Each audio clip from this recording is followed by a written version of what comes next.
And we are live with Nathan's Drywall again. Howdy, folks.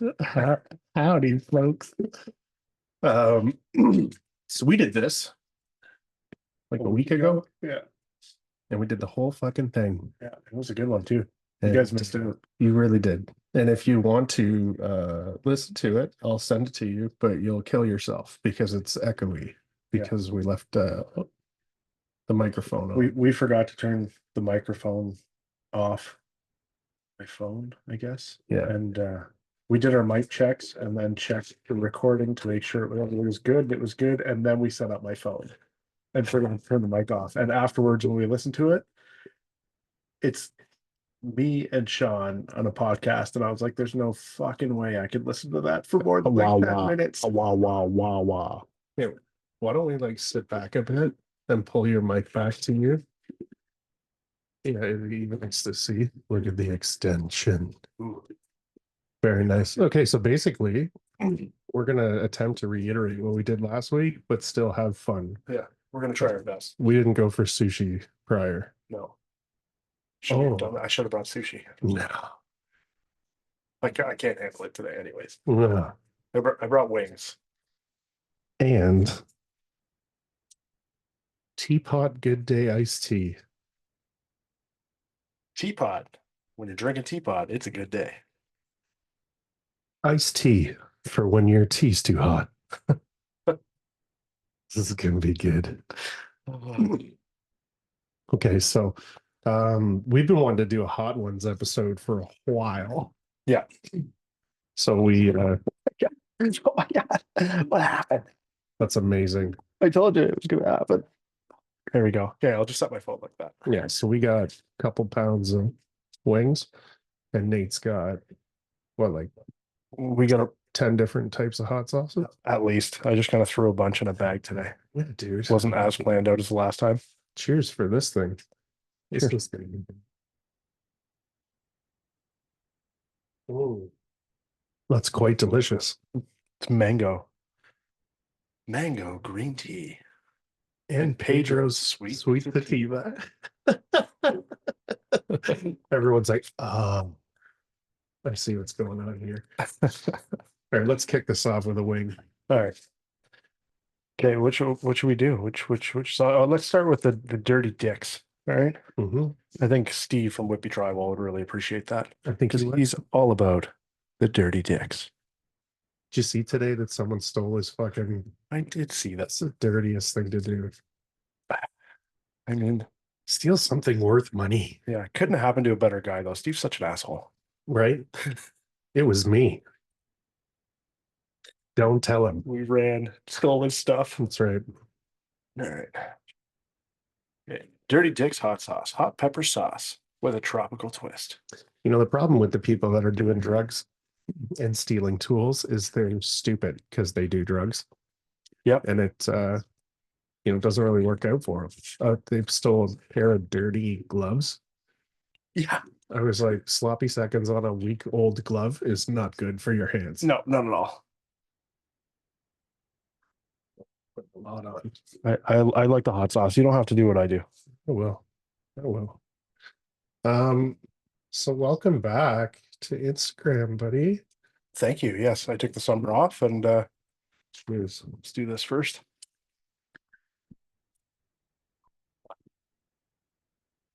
Those are really good.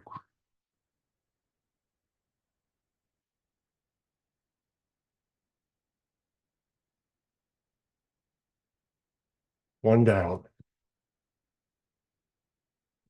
The Dirty Dicks gets me every time. Mm-hmm.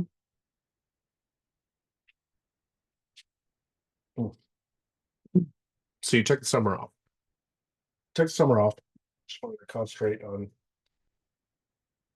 not having my face in my phone for the summer. It was the last summer before both my kids are in school. So yeah, I just wanted to be able to enjoy my kids for the summer.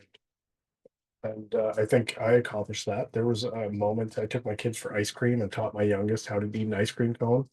Lick from the bottom to get the drips and everything. And so I just like watched him eat this ice cream cone. And Solid dad moment. Yeah, absolutely. Hope I remember that for the rest of my life. I'm sure you will. That sauce was totally fine, and now it just hit the back of my throat. Oh, shit. Do you want to pull that mic a little closer to your face? What's this? Get really close and I'll talk sensual. Before we were like, how do we not get the echoes? And Nate was like, it's the whisper. We'll just whisper the whole time, everybody. It's gonna be a whisper one. Now we waited till the end of the episode to talk about this last time. I think we should talk about it first. Yes. Before everybody has enough of our shit and stops listening. Yeah, stops listening, especially if it goes on as long as last time. So I'm coming back to Instagram with a bang. This is something that's been kind of brewing for a while. I started growing my hair back in 2019 with the intention that I'm going to donate it to a cause called Wigs for Kids Canada. So starting Monday, I am going to start fundraising because I would like to raise money for this cause as well as donate my hair. And when I say donate my hair, it's coming off. We're shaving it. I'm not like taking 10 inches, which is like the minimum. I'm shaving it off. So if anybody wants to see my bald ass head, small bald head on a fat man's body, you can donate your money because I'm not shaving it until we reach $5,000. Mm-hmm. Okay. Sooner we reach that, sooner I shave my head. So behind the money of it all, so you've been growing your hair out for a while. Yeah. And you can donate it, but then there's also money to make the wig. Yes. So the charitable cause Wigs for Kids Canada, they help children going through cancer treatment or with alopecia, certain diseases where they're unable to grow their hair or they lose their hair. And they help these kids get real hair wigs. Yeah. But to make a real hair wig, it's over $3,000. Mm-hmm. So that's kind of why I picked $5,000 to shave my head. I'm like, that'll give, enough money to make a wig. It also takes like up to 27 ponytails. So they're not going to be able to make a wig out of just my hair. They'll need other people's hair. So if anybody else wants to donate their hair, this is a fantastic cause. I had always thought, I've always wanted to donate my hair, but it's so hard to bring them like a little closer to To me. me. Just because every time it touches that wire, it like rattles. through the wire. I don't know the Kanye song. Sorry, everybody. Yeah, and I mean, kudos for growing the hair as long as you have. Yeah, it doesn't grow as fast as it did when I was a kid, everybody. Like I used to be able to grow my hair out from a shaved head to this in like 6 months. This took me years. Yeah. Yeah, but the bummer of it all is you could donate all of that and it won't do shit. Exactly. Because gotta get the money to do it. And I mean, with everybody that we know, you talk to CSR, they're gonna donate a gift card. Yep. Blue Collar Babe Candles. She's going to donate some of her merchandise, some candles that she's made, and she makes some awesome stuff. You guys aren't following Blue Collar Babe Candles on Instagram? Go check it out. She makes some wicked, wicked things. And we're still hitting up people to see if anybody wants to donate prizes. So anybody who donates, I'm just going to tell everyone donate, send your receipt or your proof of donation to like a private message or a direct message to me on Instagram, and you'll get entered into a raffle. I'm donating 3 pairs of Oakleys to give away as prizes. So if anybody likes Oakley's sunglasses, I got a pair of Thinlings. I'm hoping Ernesto wins them because the ones I gave him before look awesome on him. So I will donate a signed picture of myself. That's an excellent. I hope I win that. In my underwear. No. I for sure will do some hats and stuff. Awesome. But yeah, we'll start thinking about it. Yeah. We'll do some stuff. Yeah, because I think the idea would be like you donate $50 or $100 or something. Yeah. And you get put into a raffle. But I've already got some thoughts in the back of my head of who else to talk to and that kind of stuff. Yeah, well, it's a good cause. Yeah. At the end of the day, donate $50 or whatever, and then you know, you get a chance to win something, that's good. But it's we talked about this on the last one where it's like anybody who's a parent and your kid is sick, Yeah. that's hard, man. And then your kid's like uncomfortable because their hair's falling out and Well, and so my thought before I even knew about wigs for kids and I wanted to donate my hair, and I was always like, you can donate it at 10 inches, yeah, but at 10 inches, they take the hair, they cut it down, and it ends up being short. yeah, And I'm like, then what? Then they're making a man's wig. And no offense to the men that have to yeah, go through cancer treatment and stuff like that. it's not the same. We can shave our heads. Yeah, Men, it's like it's nothing for us to shave our heads, not have hair on our faces or whatever, but for women, it is some of them, it's their livelihood. It's, to yeah, have that hair, it means so much to them. And then I found out about wigs for kids, which is like, oh my God, this is even, it's perfect. yeah. Yeah, And so I started following them on Instagram and Facebook and seeing the pictures of these little girls I know. getting their hair and like the smiles on their faces and everything. It really is like it brings a tear to my eye. And Um, and it just seems like so perfect. some parent out there who can't afford to provide that is going to be able to now. Well, I mean, think of, you're a parent, you've got to keep food on the table and roof over their head, and then this happens, and it's, healthcare only covers so much, but they don't cover this. This is considered cosmetic, Yeah. So, to have your child get that, Oh, I'm sure it means almost just as much to the parent as it does to the child, for sure. So I really hope, we can help make a difference here. Oh, we will. Yeah. 100% we will. And I hope everyone else, can chip in and do their part. And I think they will. It's I think it's a good enough cause. Mhm. You know what I mean? It's not to say it's not good, like other things aren't good enough. No, yeah, Um, absolutely. but I mean, you've put the legwork in. Yeah. You grew the hair. um, yeah, so we wrapped up with that last time, and I felt like that was important to talk about Yeah. first. No, yeah, we definitely should have talked about that first. I know. So Monday starting, I believe, what's that, September 23rd, Sure. something? That sounds right. I could be wrong. I'll be in Ottawa with Caden, so I'll get the bug in his ear too. Oh, right on. What are you guys doing out there? Um, it's like a tool um Oh, okay. demonstration. Okay, cool. So I think this is a new vendor that's carrying Columbia Yeah. and And you're gonna go show them how it's done? 100%. Awesome. Yeah. And it's Wicked. part of it is for the staff. Not everybody's CSR. Yeah. That's just the way that it is. Like when I started going to CSR, it was Eugene, and he was a finisher prior. He fully understood everything to do with all the tools. When you had a question, he gave you a real answer. Yeah. Not everybody can do that. Oh, absolutely. Like, and even a basic understanding Yeah. of what everything is important. And then there's also, I think, drywallers that are coming in to take a look at it. And when you're talking to people like that, like people need to understand that you're going to like set your tools for you, Yeah. right? Like you got to figure out how hard are you pushing and, what are you looking for? How many coats do you do? And like figure out the process and all that kind of stuff. So I think it's going to be helpful Yeah. in that aspect.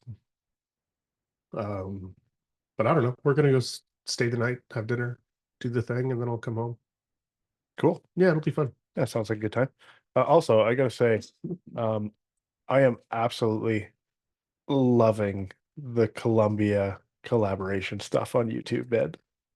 I got to watch episode 3 with both my boys last night. Nice. And my youngest, Benny, who I had brought out in June to meet Steph from Teak Interiors Yeah. and you guys. And so I'm like, Benny, look, it's Steph. And he's like, oh, yeah, I remember her, like, She paid me $5 for a hug. yeah.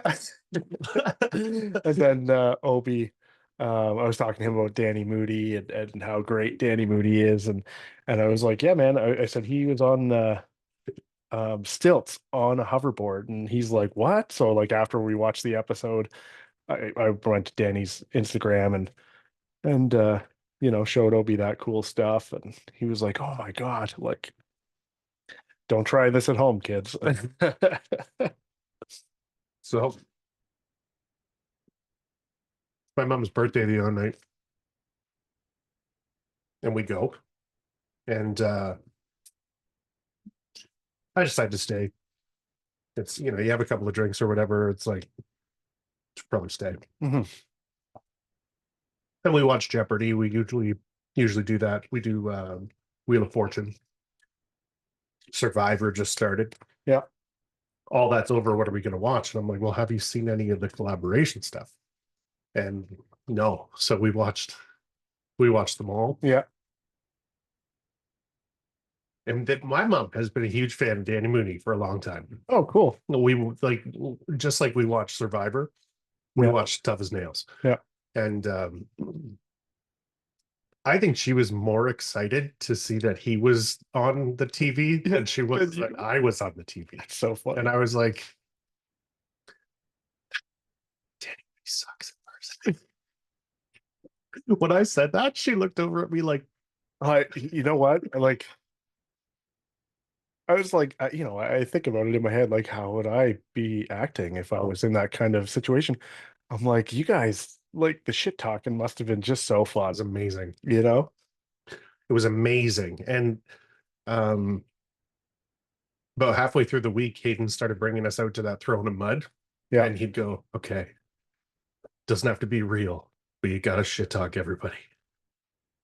So good. That's so exciting. Yeah, man.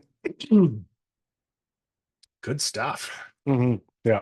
Yeah, I love watching it. I can't wait for the next episode. They're too short in my opinion. Oh, yeah. I was like, I said the other day on my stories, I was like, they're like 15, 20 minutes long. I watched the one yesterday. I was like, it's like 8 minutes and change. And I was like, And those were 12-hour days. yeah. So I can only imagine the 3 day long blooper reel that's going to come out after all the episodes. That's the thing. Is I think 80% of the content all, that he got was all just us dicking around. yeah, of course. Um, yeah, I mean, it's dope though. Yeah. I got a lot of talking time on them. I like that. Well, of course, you're the talker. Anytime I'm on TV, I'm like, who's this fucking guy? Yeah. Look how handsome this guy is.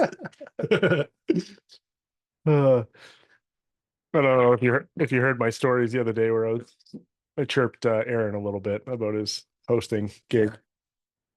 I was like, he could use a host, a smaller, a shorter, fatter guy. Got But I some mean, Riz. yeah, oh yeah, the Riz, yeah. But most of the time, on all those shows, the co-host is always a female. They can't put two men together. It just doesn't work that way. What are you guys, Saxons? Yeah. It's like, no, Nate asked. I just want to be here. I'm so happy to be included. I just I just want to be involved. Um, I think he did good. Like that, there was really no scripts. It was Oh, like, yeah. what are we doing? How are we doing it? What's the next sauce? Let's Oh, we're gonna murder through these things this time, eh? I oh, don't yeah. know. What do you want to do? Right. I'm excited. Chicken wings are delicious. All right. Ooh, the East Coast wing hot sauce. Mhm. That sound good? So for everybody that doesn't know what Hot Ones is, the show Hot Ones is like 10 hot sauces that get progressively worse, more spicy, I should say. And the host then like asks you difficult questions, like not difficult, but like intricate Yeah. questions that you have to think about. And the hotter the hot sauce goes, your brain just shuts off. Yeah. It's like I'm not interested in this anymore. Um, so we were like, we should do that. And this is like a pre-trial because we talked to Whippy Drywall, Yeah. Steve, Hayden. Yeah. Hayden, you and I, we were talking Brad Kennedy. Oh, yeah. And eventually, I think we'll do that.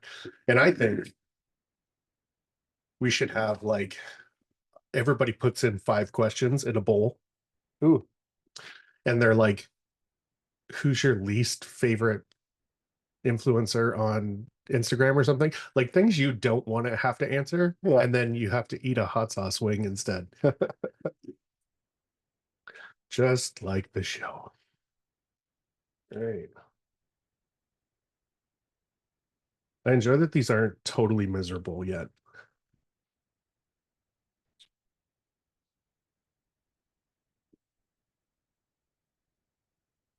That's delicious. Mhm.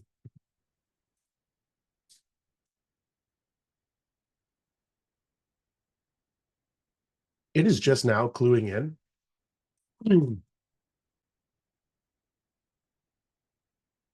that in a week from now, I'll be driving down to Columbus to catch up with Cam. Yeah, And then we're going to go pick up Danny from the airport and meet up with Cullen. I think there's 6 of us. that's wicked. Mike. Yeah. It's just I've been drowning in work. Not drowning. I'm fully enjoying myself, Yeah, and I am fucking smashing it, I think. But it's all I'm doing. yeah, I'm doing nothing else. I'm like coming home, going to bed, waking up, going back to work. And I was like, okay, it's 3 houses. I know I can grind myself into the ground for a month. yeah. I know I can. And and it's like, okay, we're gonna go to Illinois, do it again. And I was like, okay. And then I'm gonna take like a week off. So the builder comes in and well, Nick Umbrella calls me and goes, there's another one, man. When are you back? And I'm like, oh, I should be back on the 7th. And he's like, and you start on the 8th. I was like, I guess. Yeah. Which I'm stoked for. But it's like, You're not gonna get, are you gonna get that week off or no? No. no, my week off will be hanging out with Cam. Yeah. Just go there and be the project manager or something like that. All right, you guys go do this. Danny, you ride this. Cam, you ride this, and play chicken with your Columbia tools. Pretty excited about it. Jousting with predators. Oh, The idea was um Chad was gonna have the whole thing taped before we got there. And Danny was like upset about that. Danny's like, why? I could tape this in like 3.5 He's minutes. like, that's the only thing I'm good at. I was like, anyways. I told him he has to do all the high stuff. And he's like, what a tall person thing to say. I'm like, you have a lower center of gravity. Fair. There's Danny over there on 15-foot stilts. It's crazy how comfortable he is. Yeah, him and I mean, from what I've seen, the Gilbert taping sisters as well, walking around on stilts, like I really want to get a pair, but I'm so afraid of hurting myself. I'm just like, because I would like see myself just like getting excited and dancing with them on, and Yeah. then like, oh, there you go, down a flight of stairs. So 2 separate times I've been uncomfortable. And it's because I stepped on a extension cord Yeah, and it was just wasn't flat. it just wobbles you a bit. Yeah. And then one other time when I put those big tall ones on, when I did that garage for Brad, I almost fell. Oh yeah. And I just like grabbed the ceiling. But I had a moment of like, don't like react, grab the ceiling, or you're gonna smash just like I did with the drywall. Yeah. Do you remember? Yeah. Oh, yeah. He put a hole in the ceiling that we did together that I had to fix. Job security. Didn't pay any extra, but they had more work. Yeah. And that's what's important. We make our own holes around here, folks. That's right. That was a good project. Yeah, that went all right. I mean, I think it could have gone better, but it definitely could have gone worse. 100%. Like that's for sure. And the homeowners were super happy Were with they? everything. Good. Yeah, super, super happy. I came in to like work. I worked over Father's Day, and then another weekend I went in on, and you know, they gave me $100 gift card or something like that to like, you know, go out for dinner with my wife and kids because they were just like, I can't believe you worked on Father's Day, you know, that's, but I mean, also like they needed their house ready. They're, you know, they weren't living there. They're moving back to the country and needed a house. And so it was like, okay, you know, for good people, sometimes we give up our time. You know, if people are dicks and they're like, I need you to work the weekend, I'd be like, all right, have a good weekend. I'll see you on Monday. But I mean, when people are nice and, you know, they need things done, I don't mind. No, me neither. And I mean, And every day is Father's Day for me. yeah. It's like, man, I got something in the back of my throat. Um, because I have the kids with their mums. Yeah. Then what else do I have to do? Yeah. So it's like I am totally okay just working until I have them again. Yeah. And now that Brawley's in Italy, it's just Scarlet. Yeah.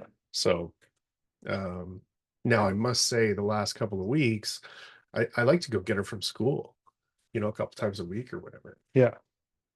And we've really not been doing that.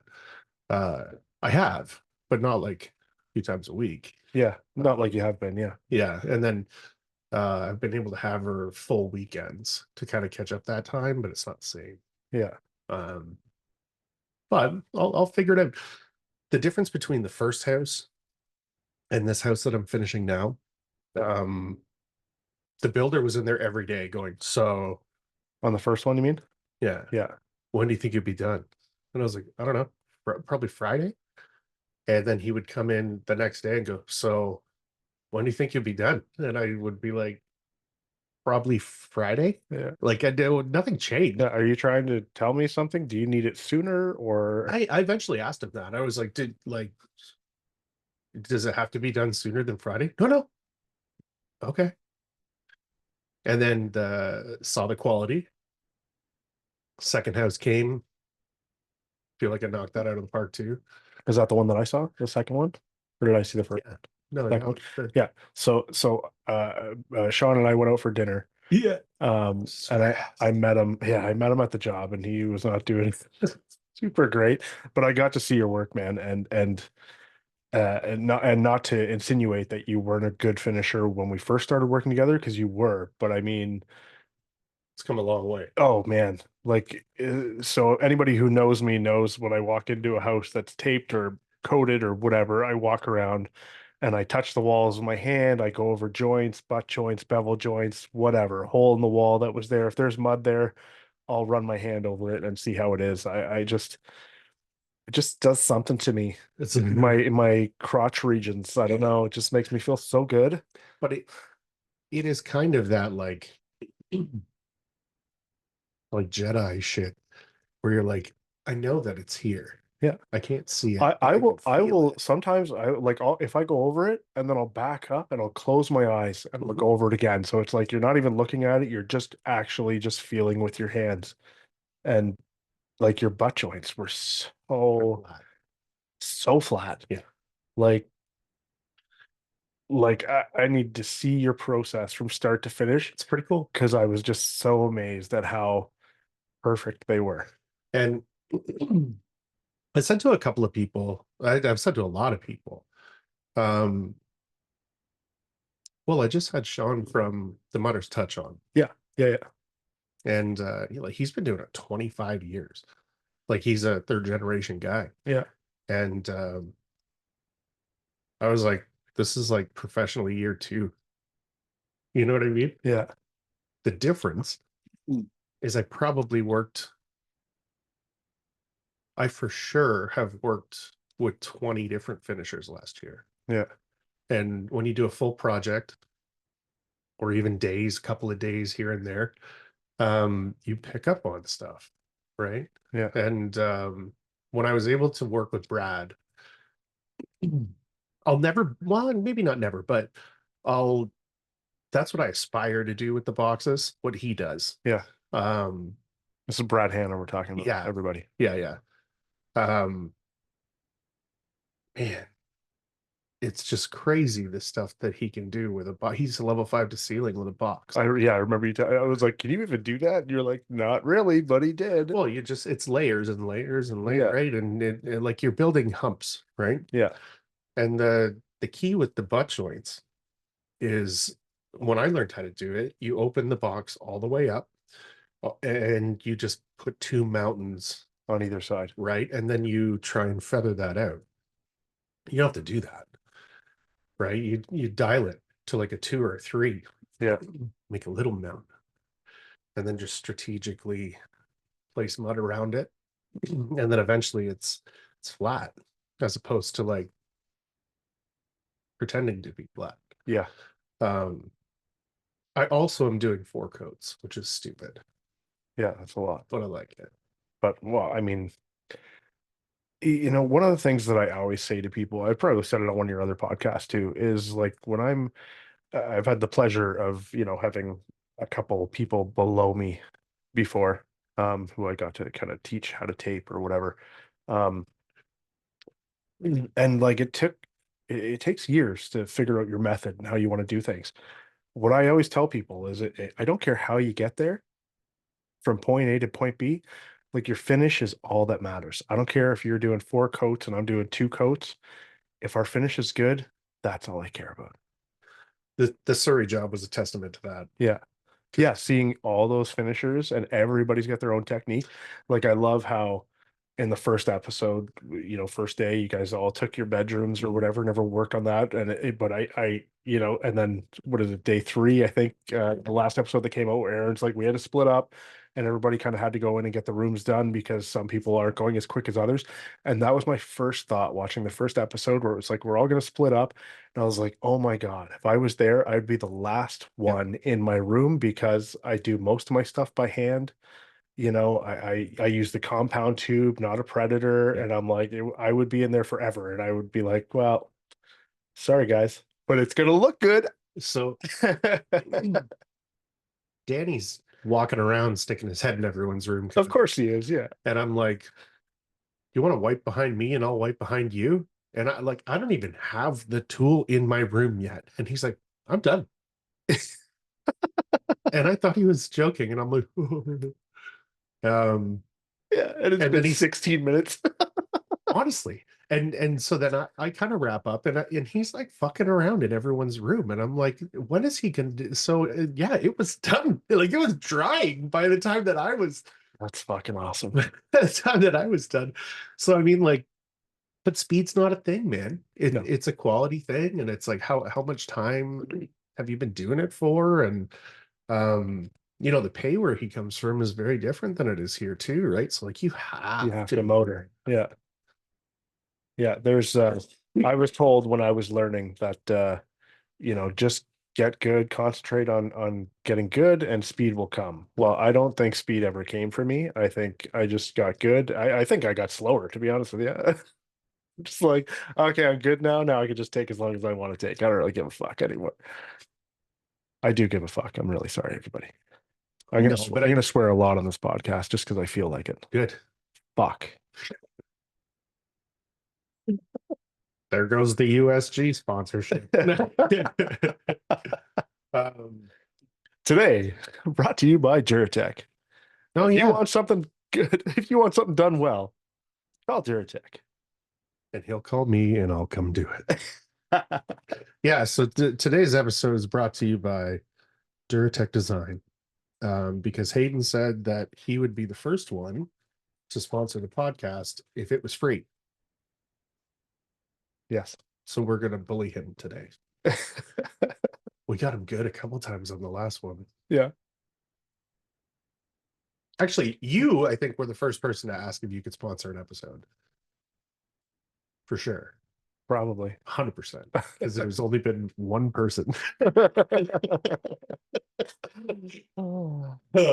That does sound like something I would say. Yeah. You were like, I would love to do that. Yeah. Be supportive. I'm like, just listen to it. Yeah, absolutely. Dude, that's like the worst. I can listen. You know how many times I've listened to a podcast and then like days later been like, oh, I didn't hit the like button or anything, you know, like I'm like, I never fucking do that. And I'm like, I'm such a moron when it comes to stuff like that. I'm like, you know how long I looked at Instagram for before I was like, oh yeah, I gotta hit these little hearts. That is handy for the person that did that. You know who opened me up to that? Cam. Yeah. Um, because I was like, man, he likes like all my fucking stories, and Yeah. he likes everything that I do. And I was like, he's a fucking solid friend. And when I asked him about it, he was like, how long does it take, man? I'm like, oh, it doesn't really. He's like, should be liking everyone's stuff. Yeah. Because I was in a mind frame where I was like, if I like something, like if it's like, wow, Yeah. then you like it. But it's like, what, why? Why would you not just, you know, Yeah. I'll even blast through stories. And just like them. Just fucking like them. Yeah. And it's like, because I don't, this was what I was trying to avoid with the having like I wanted to see at 500 followers Yeah. just because it's like, you can see everything that everybody does. Like, um, Cullen, for instance, right? I went on his page the other day. He's another one of these guys, likes everything, and he's fucking tons of support coming from him. There's like eight posts that I've just not seen. And it's Yeah. not like I'm avoiding it. It's just not there. Yeah. Um, I think it was Teak got me into the favorites. Oh yeah, you told me about that last time too. Yeah, so Because after my summer off, I was just my Instagram has been kind of screwed. Like even like my wife's stories weren't coming up on my stuff, and I'm like, well, that's weird. So it has an attitude now. yeah. Oh, you know what you did. Yeah, I know what you want to see. You can go find it yourself. um, yeah, it's cool stuff though, man. Like, I mean, even that in the last 2 years, I think about that. Like I started my Instagram, I don't know. Like I didn't even think anyone would ever watch anything. I never thought like I'd make friends. That didn't even occur to me. Yeah, me too. And like all of my best friends are from Instagram. Yeah. All of them. Yeah. When I met you and Steve from like Mhm. Drywall, um, I think those are the two and Fozzie. You, Yeah. me and Fozzie went out for wings the first time and everything. Yeah, like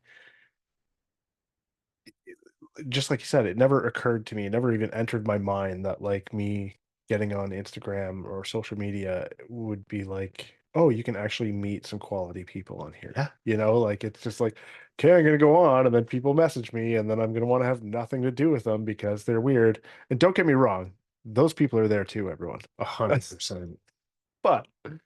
But to get through and like, I think the first time I saw you was what were we doing? Was that the Fresco Harmony event?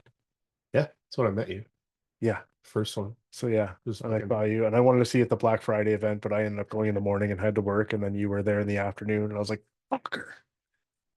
Um, but yeah, when I saw you, and it was just like, I was like, hey man, nice to meet you, and then I'm like, or should I say good morning? And you just kind of smiled. You can say whatever you want, man. yeah. So it was fun. Good meet. You know who reached out the other day? Called Jamie. Oh yeah, I love that guy. And he's like, I gotta apologize. My good mornings in the morning are starting to sound an awful lot like yours, and I'm not doing it on purpose. And I just want you to know, and I watch it and I love what you do. And you know him, right? Like Yeah. he's a solid dude. Yes, And, I absolutely love Jamie. He's awesome. and the message I sent him back was like, Nate did this when we started hanging out, or because you were doing good mornings, and then you messaged. Yeah, And you were like, hey man, yeah, I gotta stop that. I fucking love that people do that. I know. And You it's said like, that to me too, and it was still like, yeah, I feel like I'm stealing no. Good your morning's a your pretty hard essence. one to like trademark. I know. Um, but I like that you found yours. And it's a thing now. Me too. Yeah, I You know love what it. I mean? And I've been saying howdy when I moved out to Alberta and lived out there, like that's where my howdy started. Nice. So I mean, I moved out there when I was 19.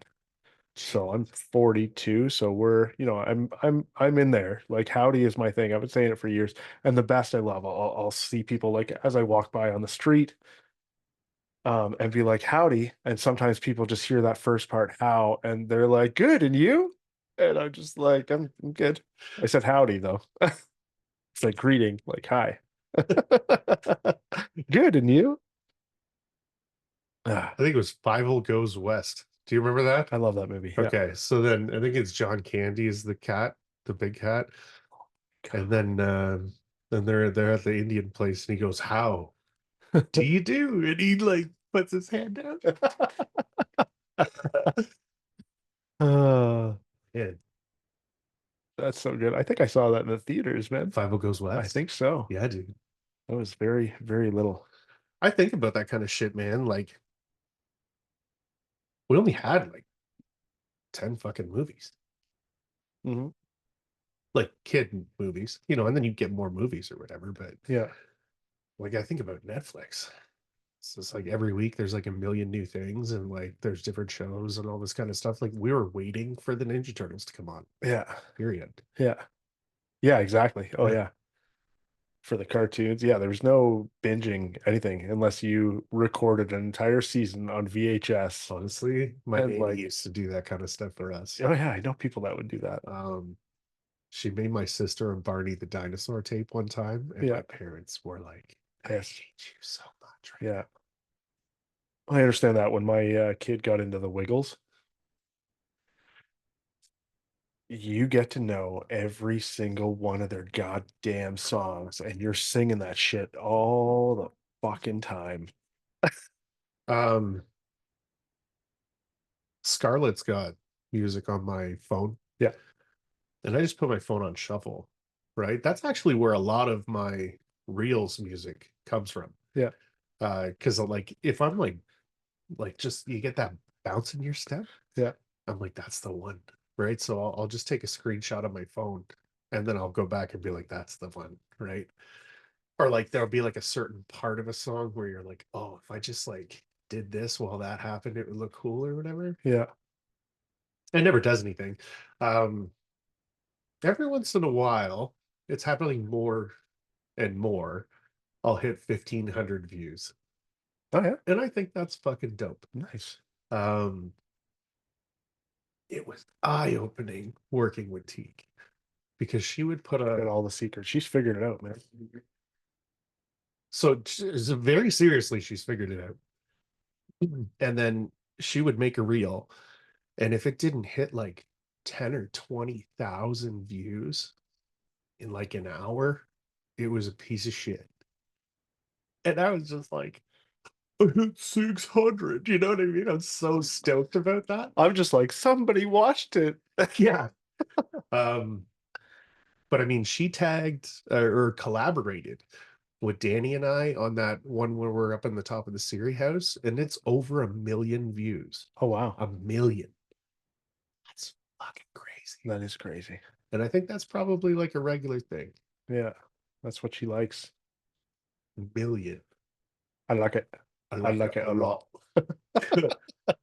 lot. Speaking of geek, that infomercial that CSR put out So today, still, her hucking the thing in the oven. I laughed so hard, man. It's so good. I couldn't And believe. then Dan's Africa drywall, Dan's hair. Oh, fuck. So good. And you're stupid. The only back breaking is gonna be on the dance floor. Dude, It so was so good too. I went to CSR and we probably spent an hour filming. Yeah. It's just so like well, I'm reading this comic strip and there's like 4 lines. And I'm like, what if I was like to infinity and beyond? And then everyone's like, that's a great idea. I was like, so we did it in the front of the store, we did it in the back of the store. We like did it like so there's like an hour of me fucking around. Yeah. So I was kind of happy that they stuck to the original plan. Their blooper reels coming out next week too. I bet it is. So I did tell them. I was like, you have to make a blooper reel. And they said yes. I sent them, I think, 4 different voiceovers Perfect. because I think like 3 of them are relatively similar, and then I did the Tim Allen one where you just get all calm and you come on out to CSR and try on the Festool.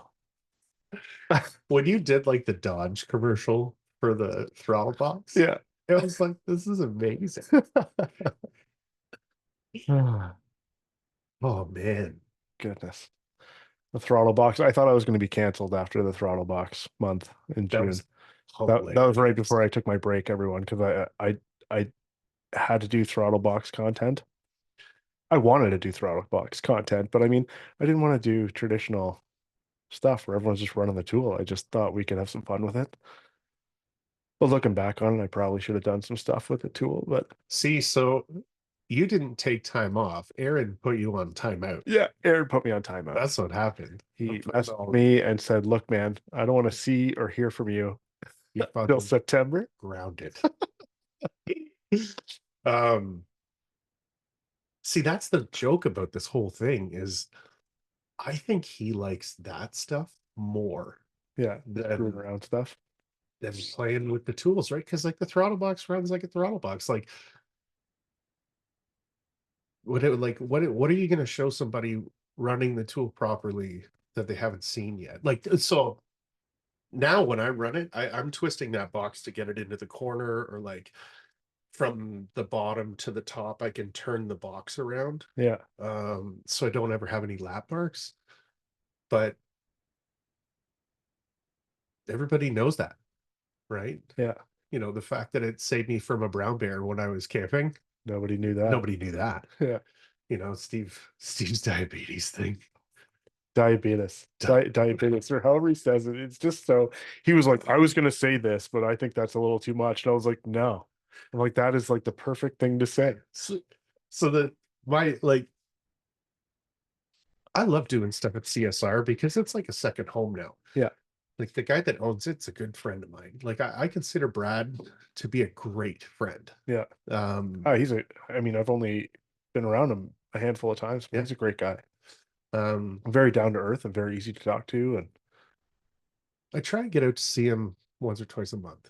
yeah, We'll go for lunch, do whatever. But you know, what's going on your end? What's going on my end? What do I think's happening? What do you think's happening? And it just from a community standpoint starts to make a lot of sense, yeah, right? And there are just people that are a part of the community that are great to spend time with too. You know, like you, like you know, it's not like work, yeah, but you do get into some work stuff. It's great. yeah. Um, but the reason I say that is because when we're like, should we take a toke and blow it into this throttle box? So Cam can use it as a beekeeper thing. Yeah, And then we're like, yeah, that was a wicked idea we're too. not even gonna ask. We're just gonna do it.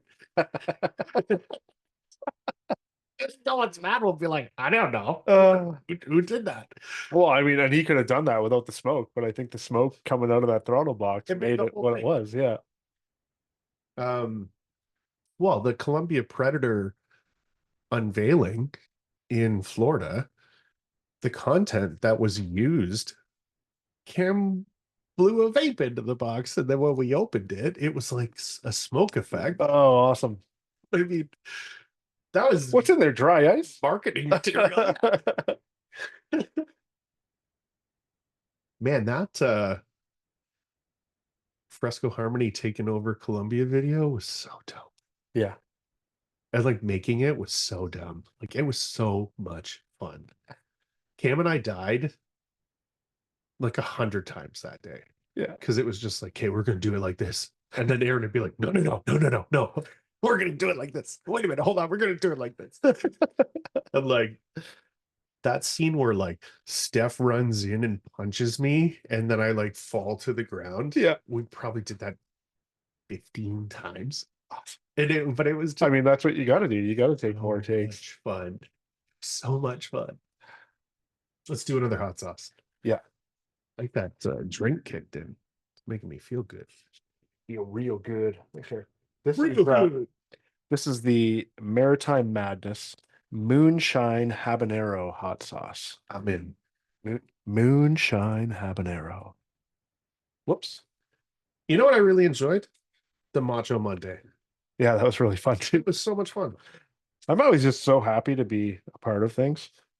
Well, and so is everybody else. Like when they asked me to do the voiceover for the commercial for CSR, like I mean, of course, I'm like, yeah, that's fucking awesome. I'm so happy.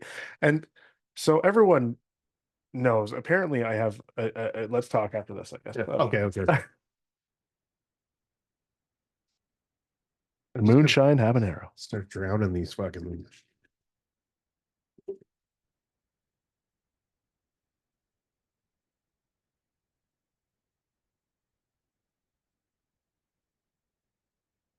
That's a little spicier. I was gonna say that's a bit of a hot sauce. Wow. Yeah.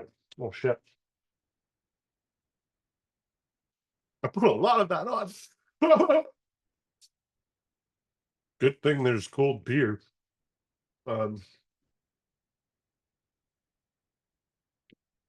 almost all of the feedback from your first episode was that you had the perfect voice for this. Yes, which I didn't actually know. By the way, I think it was when you watched or when you did Teak, and she said something about my voice on hers, and I was like, "What the fuck?" You know, I'm like, I didn't know I had a good voice. I mean, I always knew I had a face for radio, but I didn't realize that my voice also matched. A face for radio. That's why I gotta hide behind this ugly beard. Cheers, man. You ever gonna shave the beard? That's tough. Mm-mm.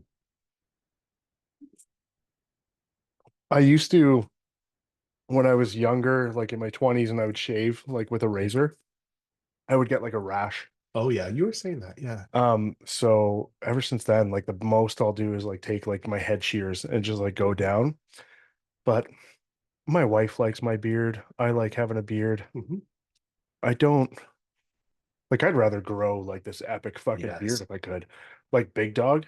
Like I don't know how the fuck he grows that shit out so quick. It's like he's like, yeah, the barber fucked me up and brought me right up to my chin. And then the next week he's got this beard that's down here. And I'm like, how the fuck did that just so my facial hair does not grow very quickly, but I think, I got the potential. It's a full beard though. Yes. I'm Mine's a very little happy about that. scraggly on the side. I think mine is too, but mine like because you got dark hair, man. Like mine's like white when it grows up here. So I mean, you don't really get to see that as much. Same with like I would love to have an epic mustache, but as soon as I take away the beard, this is barely noticeable. So it's like you got to be really close and like from far away, you're like, is he got like a dirty upper lip or something? What's going on over there? So where the mustache connects to the beard, right? Sometimes when I go in to get my beard trimmed, they'll cut it too short. And then there's like little spots where it doesn't fucking grow. Yeah, So then you went in and paid someone to make you look stupid. yeah. And I'm like, not doing it. So I just I went to the barber in the summertime It was clean. and I was like, yeah, I had grown my beard. It was like it was getting kind of long. So I went in and I was like, yeah, I just want keep this, Mhm. but I want it like blended and the sides. And as I said the sides, he's like short. And I'm like, yeah. Because I'm thinking I want the side short. Mhm. So then he cut the whole thing short, and I was like, motherfucker. Every time you go.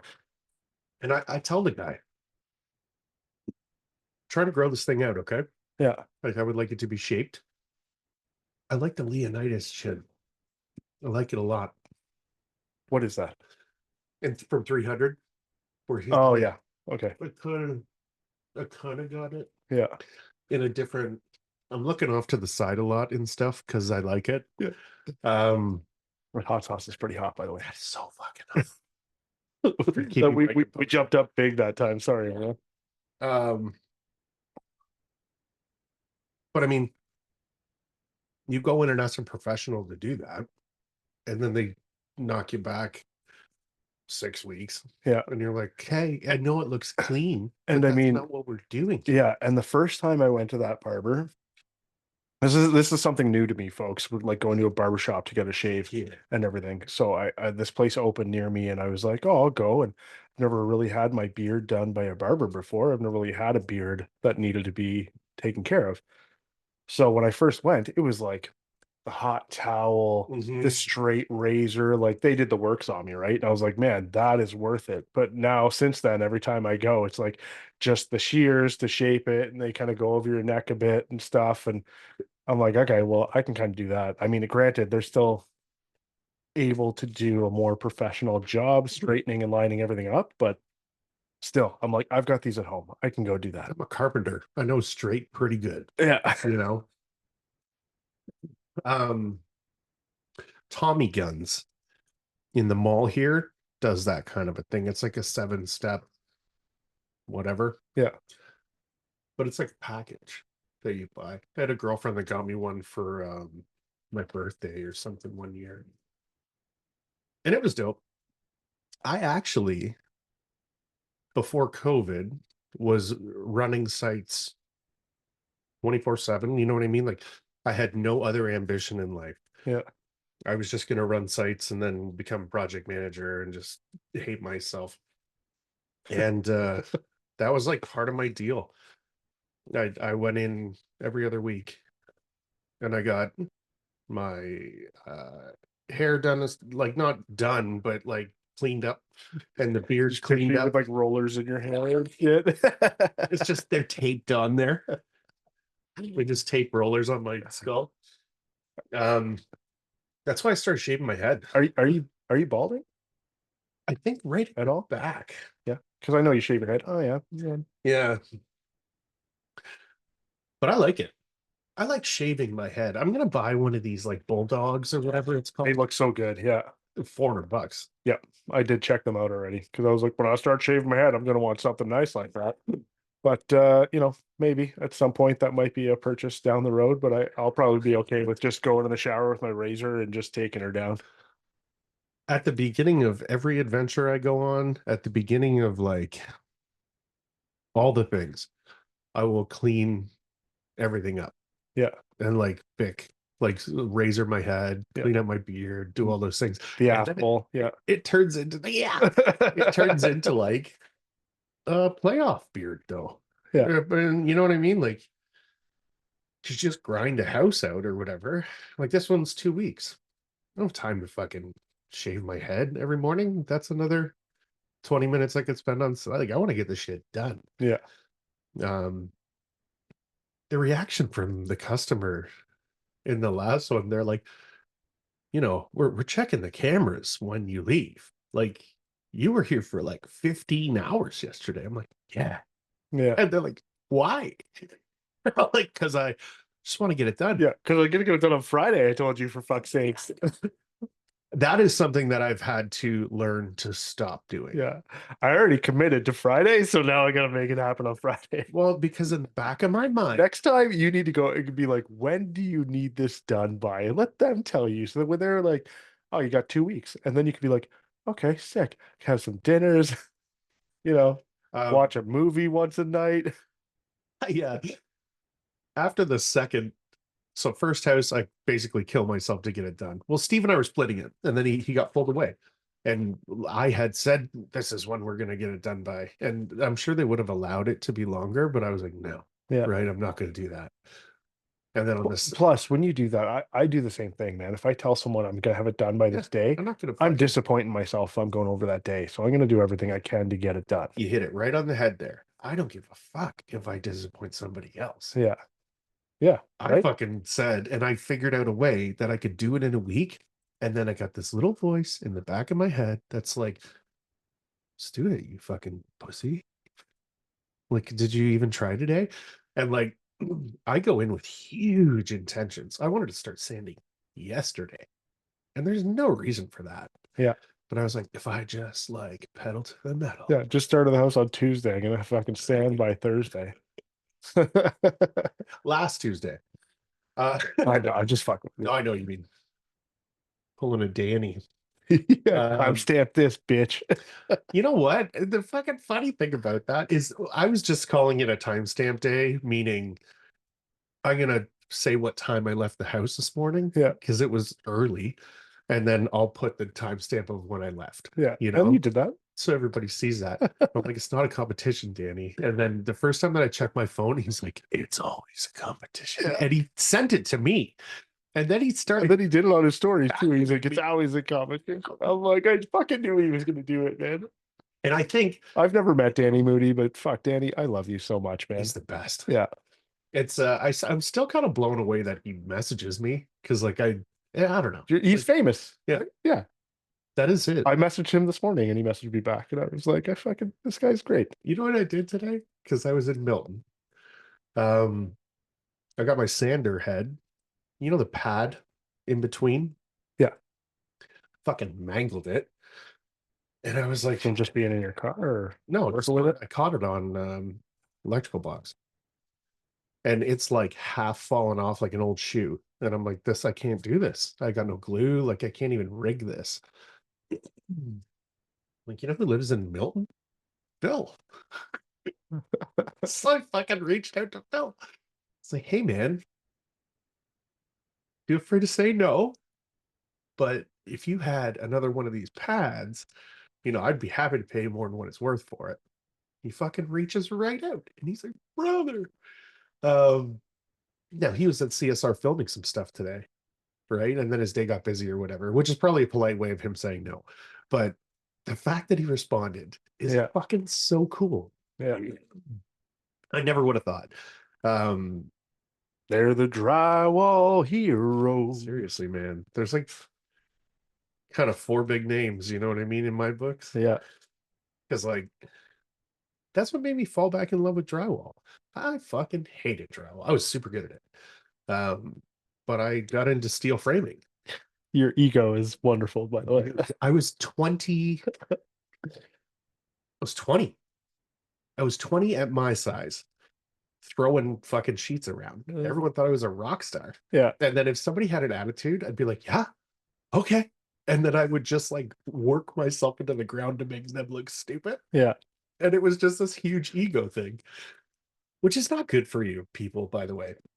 Yeah, but I mean, This is nothing for anybody. when you're good at drywall, though, like I've run into these guys, okay? Like I'm good at drywall. I'm good at drywall finishing. I am not quick by any means. I can go slightly quicker, but yes, I've seen guys where it's like, someone walks up to them and they're like, "Look, man, we need this done fast," and then they're just throwing sheets up like you're like, "What the fuck? Like, how the hell did they get 10 sheets up in 5 minutes?" Well, because Pat was one of those guys. Where and then that's how I taught Terry too, because it's like you got to pass down Yeah, the of abuse, course. so you have to. Where we got to get this done this week. Yeah, And then I felt all this pressure. And then it was like you felt like you were failing, that you weren't going to get it done that week. So you were like running. And then you find out it's like a 6 week thing, right? yeah, But get the fucking work done.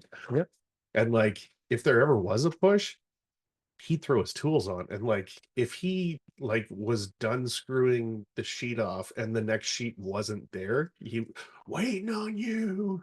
I guess I'll just fucking stand here. It's like the sheets are fucking 40 feet away or whatever. yeah, Um, but you get quick. And then when your body gets used to that, it's like training, right? It's just like anything else going to the gym. yeah, Like you can't go lift 3 plates, but you fucking do that for a while. yeah. You build up to it. Of course. Um, I don't know, man. And then I started framing and doing all that other kind of shit. And then I started taping on the side, and I hated it Yeah, because it was like build up the corners, fucking sand them down to perfect. And I was done. So I started running sites and stuff. But then I met Brad. He has this fucking predator thing. Like, the fuck is that? yeah. So I'm asking him all these questions and shit. And he's like, just watch my Instagram. What the fuck is Instagram?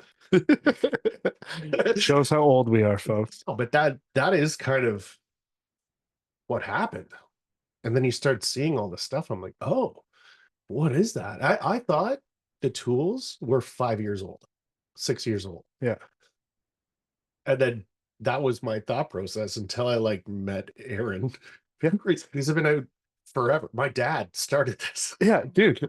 I was the same way. So I worked commercial drywall for Sounds Drywall Yeah. out of Kitchener.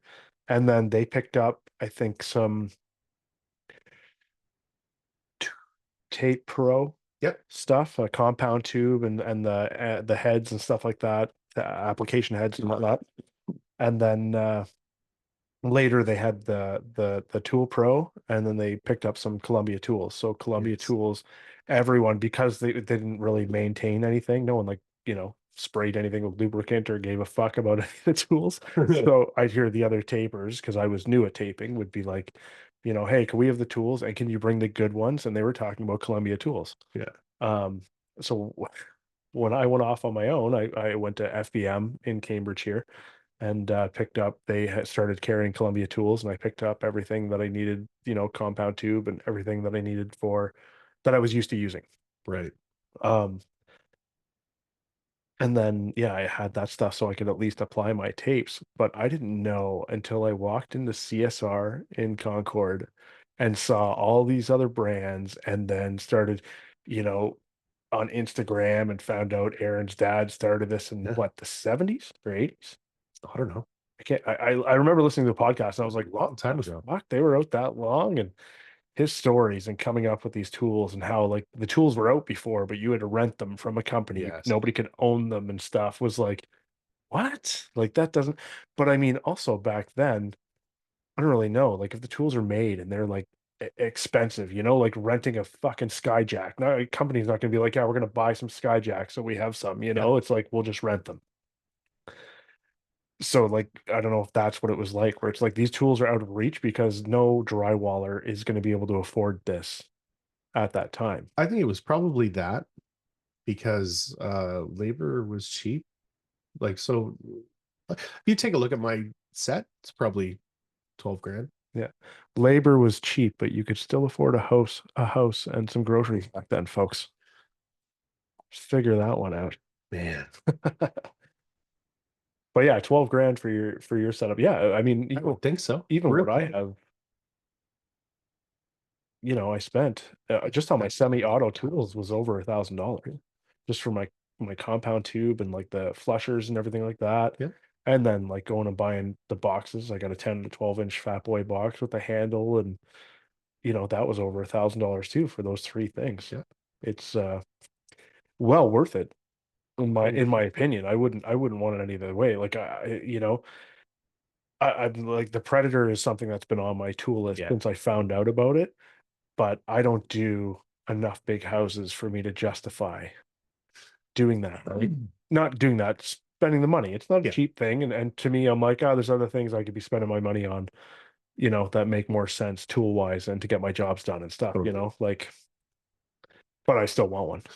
I mean, now that I'm at where I'm at, understanding the tools and like knowing all the things that I know now, there was a lot of like, well, you don't want to use those, you got to clean them or whatever. Or like, Yeah. oh, you don't really have big enough sites to have a auto taper. If I did this room, I would tape it Yeah. with the auto taper. I'm not fucking nothing with my hands Yeah. anymore. I'm not doing it. Well, if I had the auto taper, Yeah. I would be using it. But to buy it, when I'm like, okay, that's half this job that I'm doing right Yes. now for me to go out and buy that tool. If I already had, like the tools that I have, I use, and that, like I've got 100%. some tools where it's like I barely need them. The Tech Dry, Yep. um, I love that thing. Um, It's very niche. yeah, Yeah. but I mean, like what I need, when I use it, or I use it when I need it. It's not something that comes out on every job. Um, the corner, just my corner Yeah. knife alone. Like I do most of my stuff with flushers or the throttle box and the angle head and stuff like that. So, but when I need that thing, You got to have it. I was just flattening walls at my wife's new clinic that we're renovating right now. And so I flattened one wall and then the other wall, and then just went up with that corner knife and just kind of smoothed out the corner, because I'm like, that's going to make it much nicer on the second coat and Totally. everything. So Create that yeah, apex. yeah, Yeah. right. So I mean, there's certain things where, things just come in handy. Well, and I see where you're coming from too with that, where it's like, I'm going to make a purchase. How quickly will it pay for itself? Yeah. And if when you're doing like 8 and 10,000 board foot houses, it's pretty quick. Well, yeah, exactly. Yeah, I see that. I see Yeah. that. Like if I was coming out, this month or whatever, doing like 3 houses like you and having Yeah. a good chunk of money, then it's Fucking like, okay, flop box. that, yeah. I'd still be taping. But again, like I would, that's something where it's like I've got these big houses lined up. I'm Mhm. buying this tool now so I can just crush these houses. Um, like the Fest tool for me with the dust extractor. That was Yeah.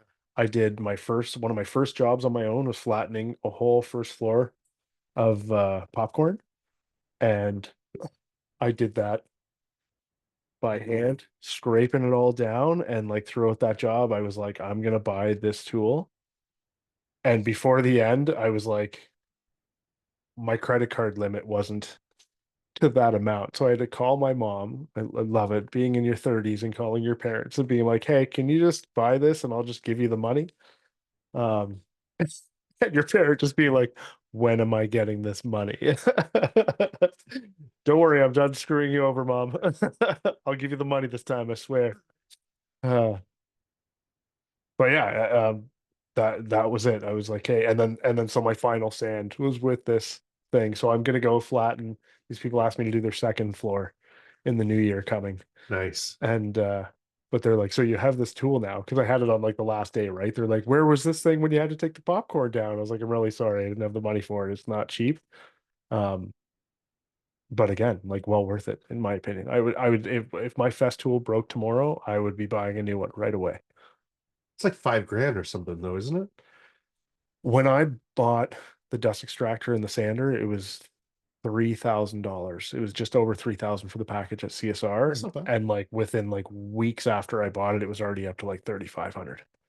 So I don't know what it is now, but I'm gonna say it's probably somewhere between 35 and 4, I would Right. think for that. Brad Kennedy's. Yes. Everyday Hot Sauce by Brad Kennedy. Um, so I They was should make one of those taping the knives, the air fresheners out of Brad's hot sauce, and we could just it put just it in our vehicle. burns your fucking eyes. Are you trying to drive? When I first met um Aaron and we started kind of hanging out, like I say hanging out, when he would fly me to BC, um, I talked about Brad Kennedy, right? Because I had met him a few times and whatever, and he goes, "Oh, have you had his hot sauce?" And I was like, "No." He's like, "Oh, he's got the best hot sauce." Yes, he does. So I bring it up with Brad, and he like lights up, and he's like, "You like hot sauce?" Yeah, dude. um, that eyedropper on his desk. Were you there? Yeah, I was there for that. That was hilarious. Just like taking it and dripping it in your mouth. I'm using it like it's adrenochrome.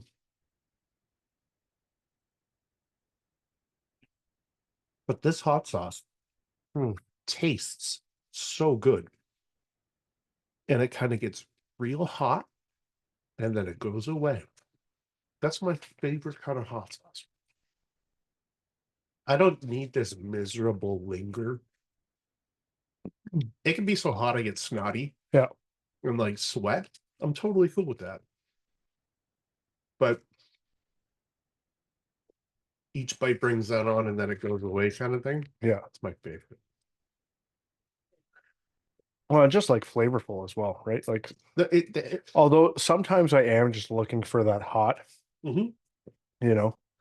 Um, but I mean, to have a hot sauce with like a good flavor to it as well is very nice. It's a better experience, I think, in my opinion. Exactly. My tolerance for how hot I'll let something be Mhm. is in exact proportion to how good it tastes. Like if something is delicious, but it is super fucking hot, I'm like, that's probably okay. I'll have a little bit more. Yeah, Um, man, burrito boys. The summer I figured out what burrito boys was. yeah. I was hooked on Burrito Boys for a while. Oh, Yeah. because I was like, oh, dude, burritos make you sick. And And the guy that I was working with was like, no, they don't. I'm like, okay, but like I'm gonna go home if I feel sick. Yeah. And it's like this big.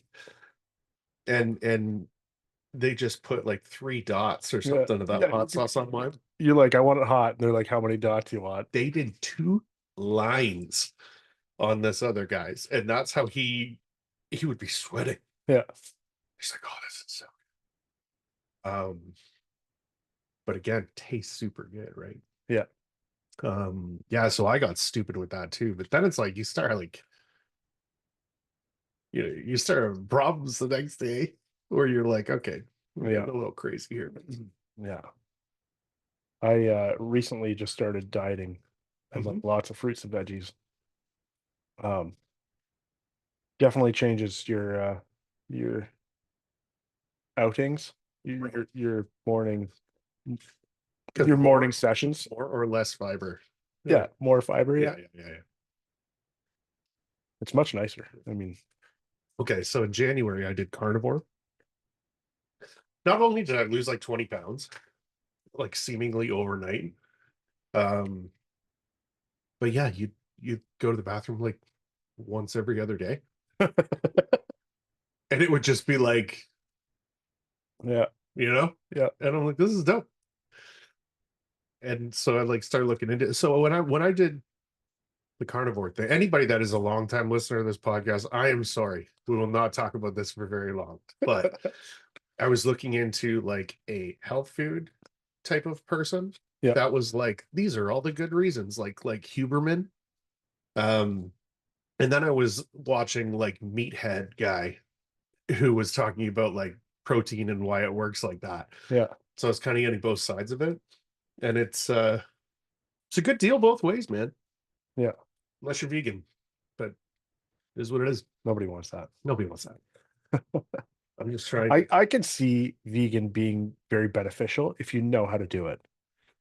That's my big thing. Is I can't put the homework into figuring out exactly how to eat a vegan diet that is going to be beneficial for me. Yeah. I'm going to be that idiot that's like, I'm a vegan. I eat celery. And they're like, you're withering away to nothing and your bones can't support your body Yeah, they anymore. got like, well, because there is protein, Yeah. right? And like it is a simple Well, thing. I mean, how does a cow get protein? They're eating grass and Yeah. everything, right? Like it's, I mean, that was my big problem with dieting up until keto. And then keto sucked too. Um, because by the time that I had lost all that weight, I was at the gym and then I needed to be taking in like 3,500 or 4,000 calories or something stupid. Like it was big. yeah, And they want 75% of that to be fat. That's a lot of fucking MCT oil. Like, yeah, like you can eat and eat and eat and eat, but I had one of those silicone mats for the oven, and I would just put fucking cheese on it and just like throw it in the oven because yeah. I was just Melt like, it, I'm starving. roll it up like a burrito. I honestly, it was disgusting. Like pounds of bacon because it was just like you gotta try and get it in. Like 100 avocados a day. I felt like Yeah. it was so good, and Yeah. I felt really good. Oh But no, avocados are amazing. I'm just thinking about buying all those avocados and like using them before they get bad. Because usually, like as soon as you bring them home, as soon as I look at an avocado, I'm like putting it in the bag to bring it to the thing. That's it. That's like done by the time it gets home. 100%. I made some guacamole. Your guacamole looks like shit. Yeah, You're supposed to leave the seed in there. you dip it, and by the time it gets to your mouth, it's like black and Black. shitty. And you're like, "Oh, never mind." So close. Those factor meals are dope. Yeah, you said you were getting those. That's Yeah. awesome. I was looking into that at one point, but Just send you home with a couple if you want. I have a backlog now. yeah, because you're not eating. I'm just like, fuck this. Because I like when you're coming home at midnight, you're Yeah. not eating. And then they just keep fucking sending them You to gotta you. bring it with you to work. I did. Oh, okay. But then there was also that like they're frozen. Oh shit. Okay. I thought they were like pre-made, pre-ready. Their packages, like the box that they send it in, Has like 100 ice packs in it. Well, they're these. Uh, and it's like a little cooler box. Yeah. Like it's dope. So then I started using that as like a fridge at work. But I don't know. It's just water. Cool. And they sell like 12 of them per box. Um, I'm using this to keep beers cold. Nice. This is the Hard Hat Watch lunch bag. Sick. And I knew that you would like that. If you want a lunch bag, get a hard hat. It's a real thing. Yeah, it makes me happy. Cool. Uh, their water bottles are dope though. Yeah. It's like 12 hours or something. It looked like heavy duty when you sent it or when you showed it. It's nice. It's really nice. They sent me a second one, which was dope. I'm keeping the other one clean. Everything I have is just like immediately fucked. Like You don't say. I actually, that's one of the things I know about you. Mhm. I was gonna make all sorts of jokes on my Instagram, like today I'm gonna clean my tools like Sean and just leave everything caked in mud on the floor.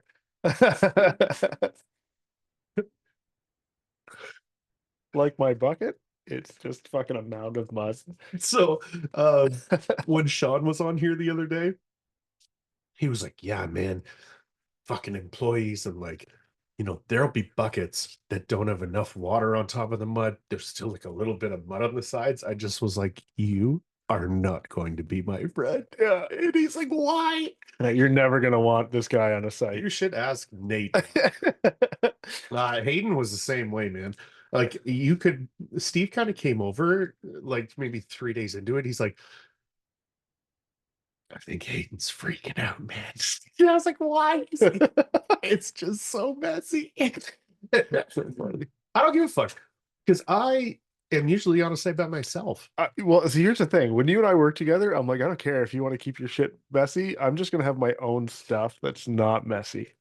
I would rather that. Get Yeah. your own fucking buckets, Yeah. get your own fucking I'm tools. now gonna bring my own pump on site. I was gonna like I took a picture of my pump the other day and like posted it on my stories for Columbia School and everything. And I'm like, fuck. I'm like, I've had this thing for like 4 years and there's like no mud on it whatsoever. Cause I wipe it down nice afterwards and everything. And I'm like, oh man, it would drive me nuts if one of my tools had that much fucking mud There we caked go. on it. But I mean, That's you my hat. leave your shit like that and it Mm. doesn't bother you and the tools work fine. And I'm just like, You know how you fuck a pump up?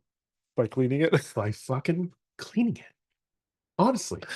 So if that pump is full of mud Yeah. and you cap the one end and cap the other end, the mud is going to be gross if you leave it in there too long, but it's not drying anything out. Yeah. Right. So once you've let a pump dry and then you fucking refit open Well, all the seals and shit like that. And everything up, yeah, man. Yeah. So I mean, okay, case in point. you're right.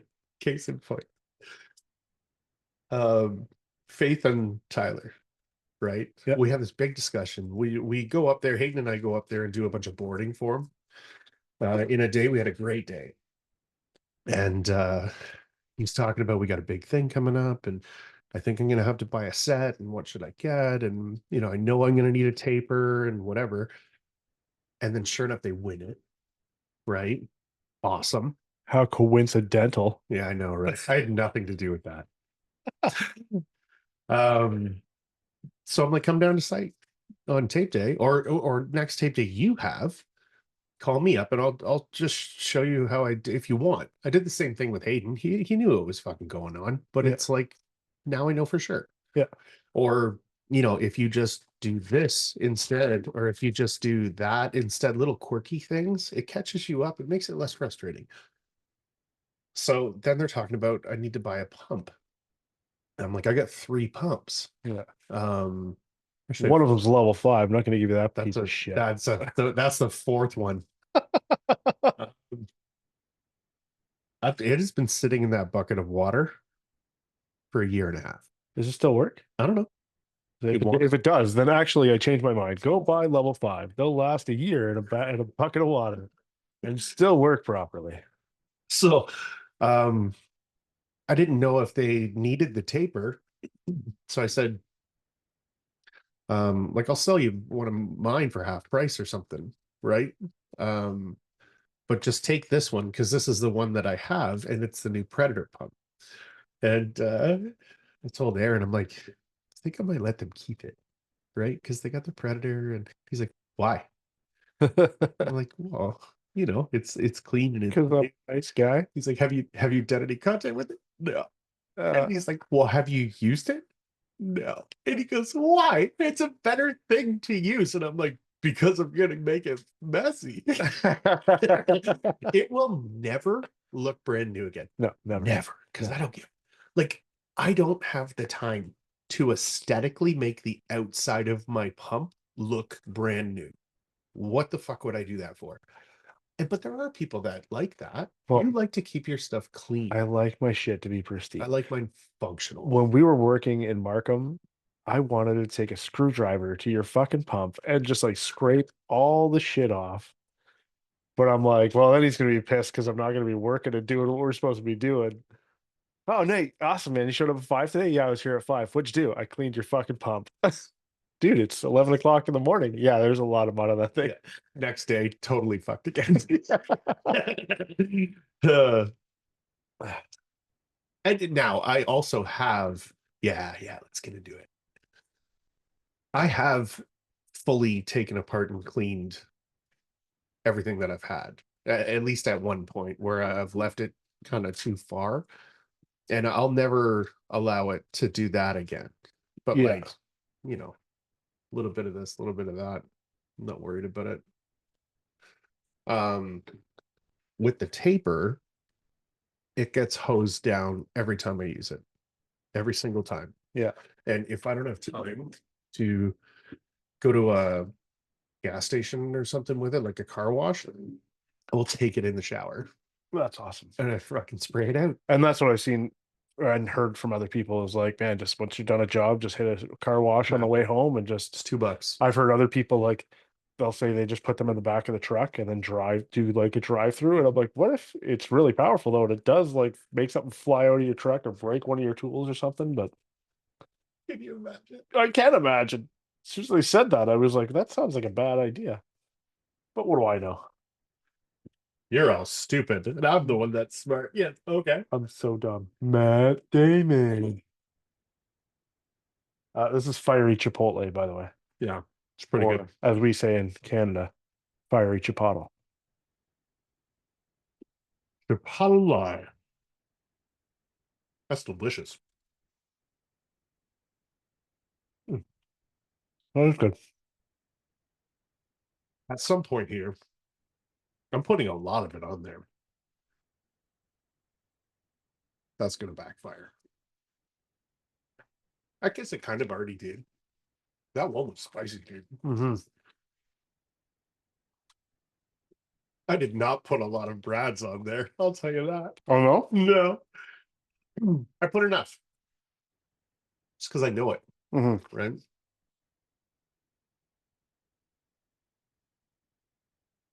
I think I put the proper amount of Brad's on there, respectfully. There wasn't I didn't douse it, but I put a good amount on there. Now, he still has his hot. That other stuff he calls ketchup. Yeah. The everyday stuff. Yeah. Yeah, he gave me it wasn't the really hot stuff, I don't think, that he does, but he gave me a bottle of this stuff, I think. I think we should do this one next. All right. So Brad gave me that hot sauce or gave us that hot sauce or you that hot sauce, and then I just got a bottle somehow. Well, no, yeah, we went to lunch. And Yeah, it was like, make sure Nick gets this. Awesome. Anyways, I got that. And then, my wife picked up a few bottles of hot sauce. His is the first one that I finished. Like, there's no comparison. That hot sauce is so good.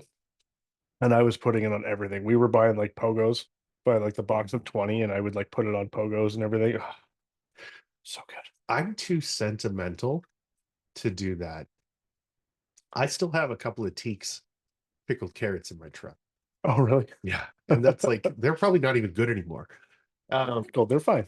That's what I say, right? But eventually, when I have the podcast desk, they will be on that desk. Yeah. I'm never finishing those. Where's the rock? The rock's not on your microphone. He has a broken leg.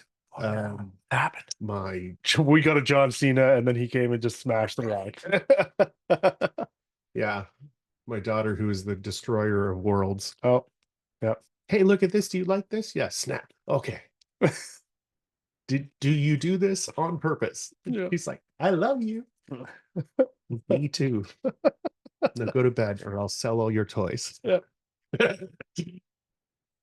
No, she's great. She just got excited. It Um, happens. and it's an ornament for the Yes. tree. Yeah. His leg is there. It will be repaired by Christmas. Cool. Pretty excited about it. I mean, you could just put him on there with a broken leg. I think that's even better.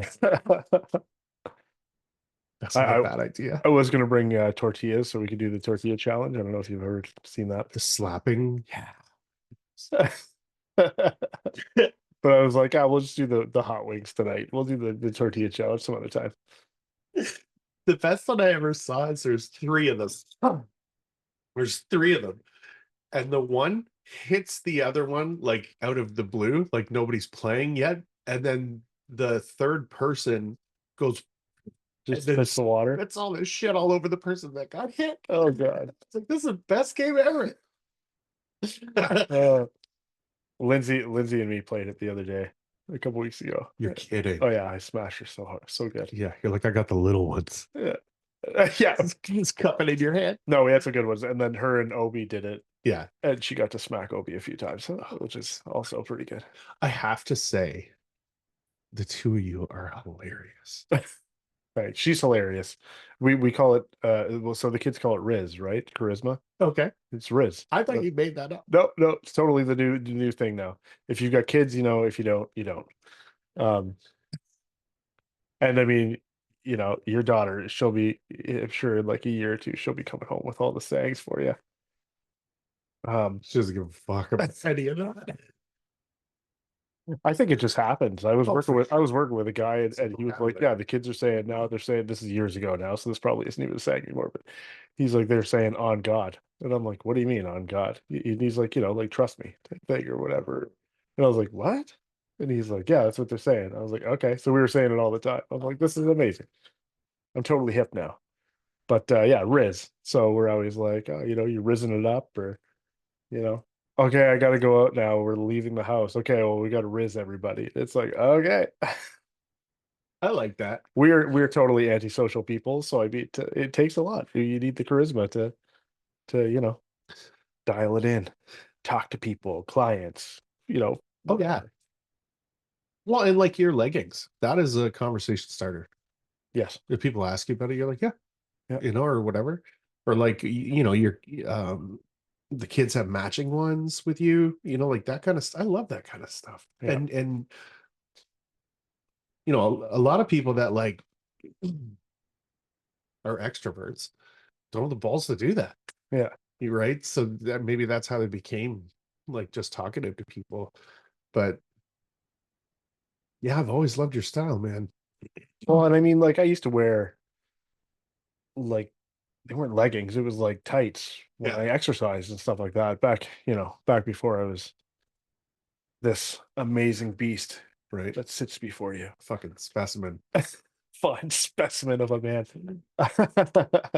um, and then I guess my kids, like Obi, must have seen that as he was like a little boy. So that's his style. He wears leggings with shorts, and you know, so and that's awesome. I was super happy that he did that. But then when you know all the shit going down online, which is still going on in socials, that women are getting hassled for wearing leggings and stuff like that, and then I remember reaching out to the Gilbert Taping Sisters and I was kind of talking to them about it. And they were like, well, the thing is, they're like, we wear them because they're comfortable. Yeah.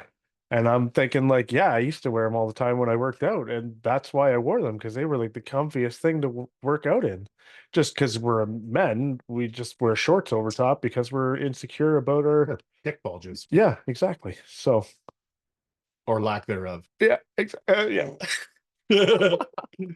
um, I can remember when you sent me home with that pair. And I was like, oh, I'm gonna wear them. Like I don't give a fuck. And I was like doing lunges and like doing high kicks The and high stuff. kick fucking got me. Oh yeah. So good. You want some extras and you don't want to pay for it? Yeah. But I was like super comfortable, man. You know what? It has nothing to do with what the girls are wearing. Some fucking people are just unhappy, Yeah.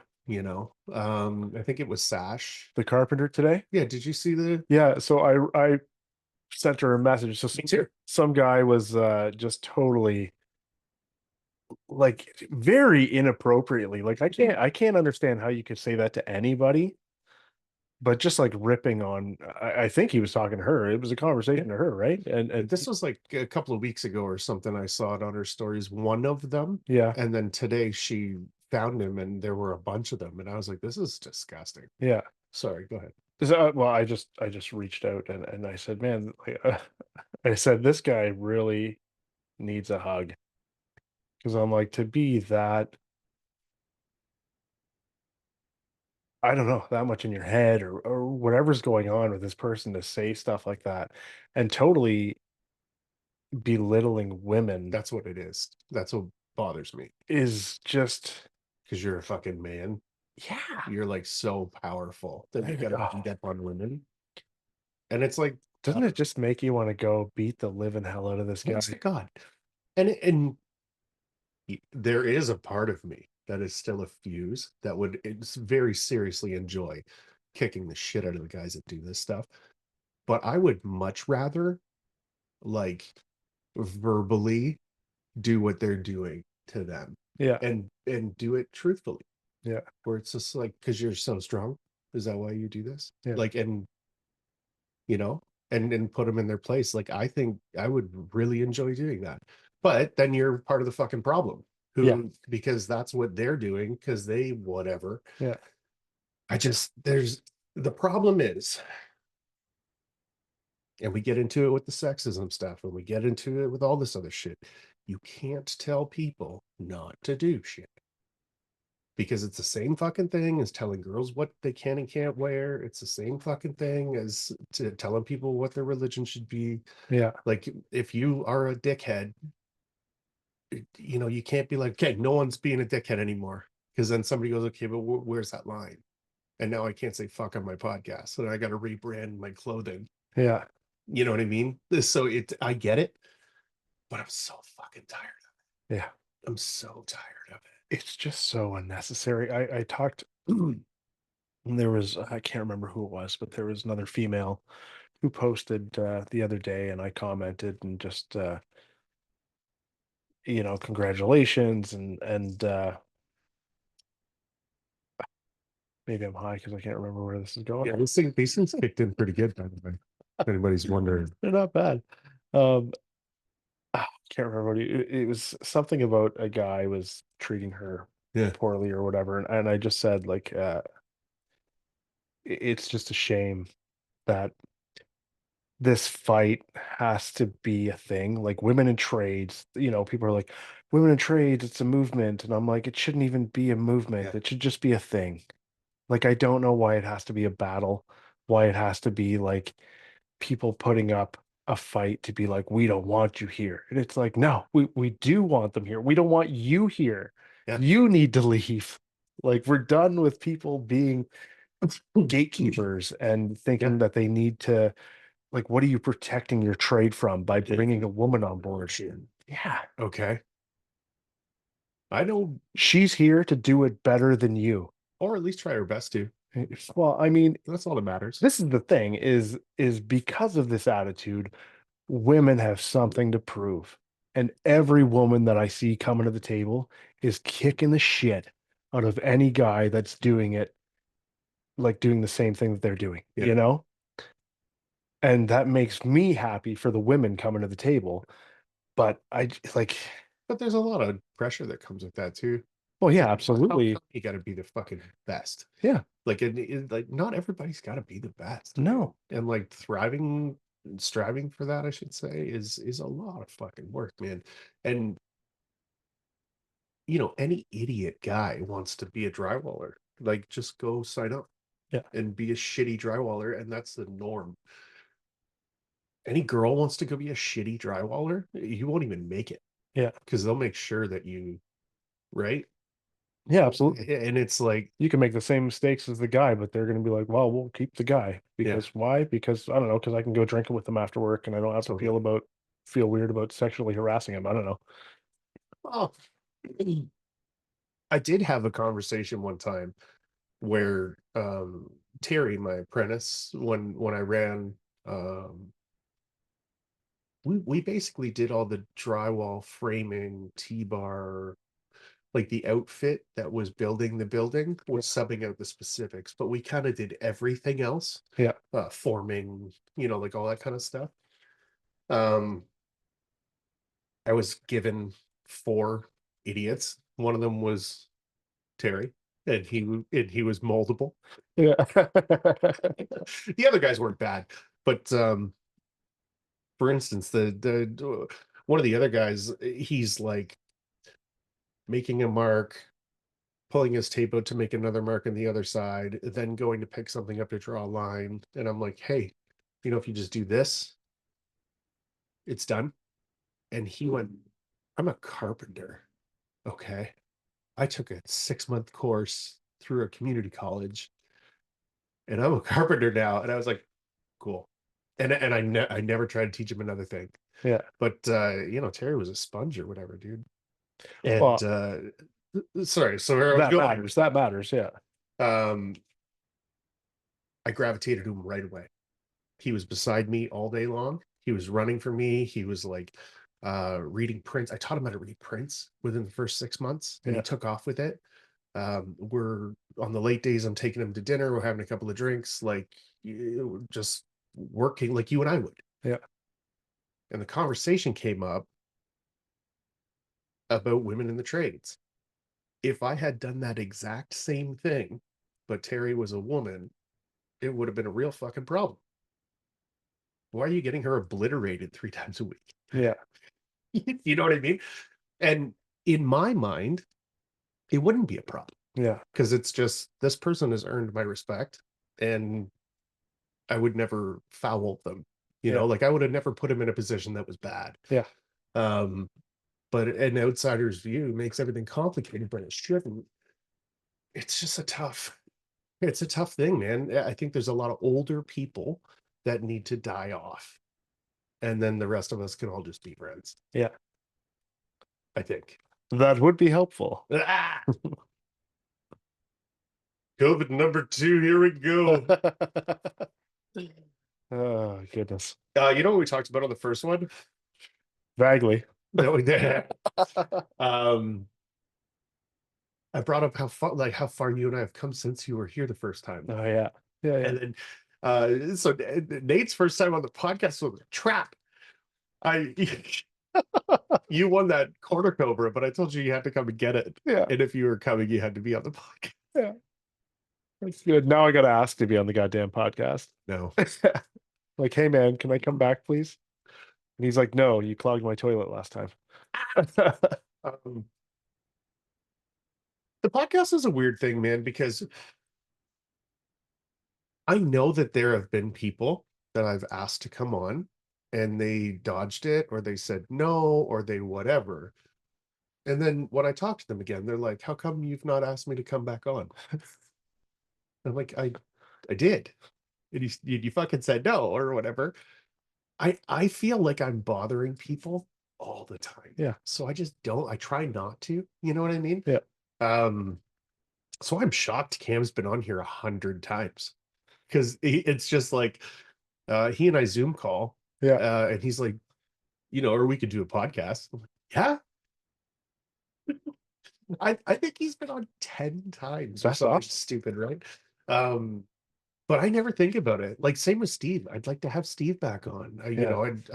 I brought it up with Hayden the other Steve's was day. really good. I really enjoyed his. That fucking guy could talk. And like he could talk about nothing, but it's fucking interesting. He's also like He's got the Riz. Steve so is full of Riz, what everybody. is he? If you Steve. if you're not following it, be Drywall. Like you need to be. So after Barry, he and I have been trying to get back on a site together. Actually, we did, but then same thing. He just gets pulled. Yeah. He's got so much going on. Yeah. And then I can even tell from the amount that he's been posting lately. I'm just like, holy shit, man. I was like, he's fucking busy. He must be really busy. I checked in on him a couple of times, man, where I was just like, hey, just checking in, everything good. And like 3 days later, I'd get a, yeah, I've been working a lot. Yeah. And it's like, okay, as long as you're good. Yeah. Um, but what I mean by that is like asking your buddies to come back on. Like it's even they're, we're all best friends. Yeah. And it just seems like a burden. I mean, I joke because I mean, you don't need to ask me to come back. When you ask me, I mean, I will do my best. But I mean, with us, it's usually just like scheduling. I'm like, okay, when 100%. can we figure it out? My wife and I work kind of opposite shifts sometimes. We got kids that we got to make Yeah. sure that are looked after, and so I mean, it's difficult to make plans. Fozzie and I have been like, he came over the one time we went for a little hike, Yeah. and then he's like, yeah, I really want to do that again, and I feel bad because I'm like, I really want to do that again too, but it's so hard to like navigate the time to be like, and then again, I feel bad because we're like he's coming to my neck of the woods, so I'm just like, hey man, like come down and we'll go do this. But again, like navigating with the kids and everything. And he would probably be fine if I brought my boys with me. Like they were like, oh, Lindsay's still working. I got to bring the kids. Like I'm sure he would be fine. But sometimes I just like want to be able to That's what I was saying. get away with my friends Yeah. without the kids around. Look, I love my kids, but kids fucking suck. All right. They're the worst. Um, I love spending time with my kids, No, I know. but it's Me not the too. same. It's not this. They've been, yeah, my kids have actually, they were sick yesterday and home sick today, so I've been home with them for the last 2 days. And like today by the afternoon before I left was getting bad. It was like, they're just like two boys. I didn't grow up with a brother. I grew up with a sister. So I mean, like I always heard about the brotherly relationship and everything. But I mean, when you got a kid 8 and 5 and they're just beating the shit out of each other. And I mean, mostly just the 8-year-olds, like, the 5-year-old does his best, but the 8-year-old, overly just dominates, which I'm like, you're creating a monster, man. Well, you're going to be 18, he's going to be Yeah. 15, and I think the little guy's going to have more meat on his bones, and he's going to have like more of a build like me. Yeah. And I'm like, he's going to fucking smoke him at some point in time. It's going to happen. And I don't want to fucking hear about it. And as soon as it happens, and the older kid comes running to me, I'm just going to be like, look, man, you fucking did that. It's all you, man. Thank you, sir. You're welcome. There's lots. I just made a little cooler bag with my hard hat watch cooler bag, which I And noticed my factor ice packs. by Factor Ice Packs. They've This come. episode has been brought to you by Hard Hat and Factor. This episode is brought to you by all the things. By Your Tech Designs. and the letter M and the number 9. M9. That's how Sesame Street used to end. Yeah, oh yeah, yeah. Sorry, everybody. Who's your favorite vampire? From Sesame Street. And they're like, he doesn't count. I assure you, he does. Yeah, he definitely does. One beer. Um, yeah, man. We've come a long way since that first podcast. Yes, definitely. I feel like I've grown immensely as a person, as just my Instagram account and just, I mean, being able to be on this microphone and talking is easier, You I don't guess. think you would have done that before? Well, no, I mean, our first podcast was fine, but I mean, I don't know. I even find like even just like doing my stories on Instagram, Yeah. the howdy folks and stuff like that, to start doing that as I don't know, just like it was hard. It was hard to come out and just do that naturally. It felt weird. I know people have always, when I say that to people and they're like, "Oh, you seem totally fine doing it," but I mean, to start that is, I don't know, it just seemed weird to just talk to the camera and like it's nothing. But then I've got like even like my close friends will watch it and they're like, man, it's awesome. It's like, like we get to kind of hang out every day. I get to watch your stuff and listen to what you're up to and everything. And so, I mean, it's really come a long way. I think I've come a long way I mean, there's a part of me, and now I'm voicing over CSR commercials. honestly, um, when they said that they had different people getting involved with it, I was just like who? And they didn't tell me anybody except you. Okay. They're like, well, Nate's doing the voiceover. And I was like, yes. All right, cheers. Cheers. This is Brad's hot sauce. Yeah, this is the good stuff.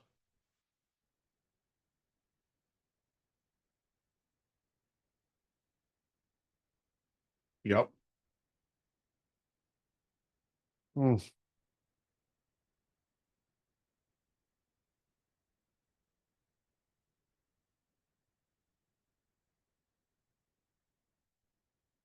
It's very weird to me that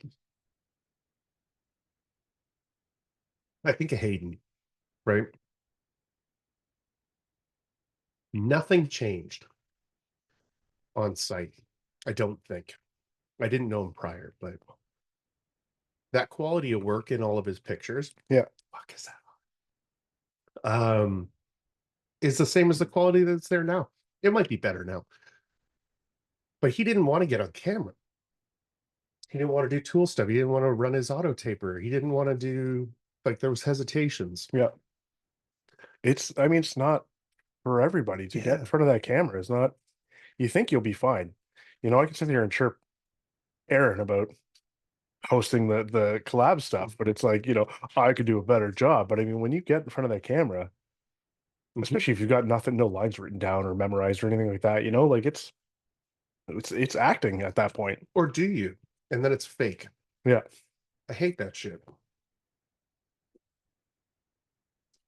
Almost all of my content, You just wing it.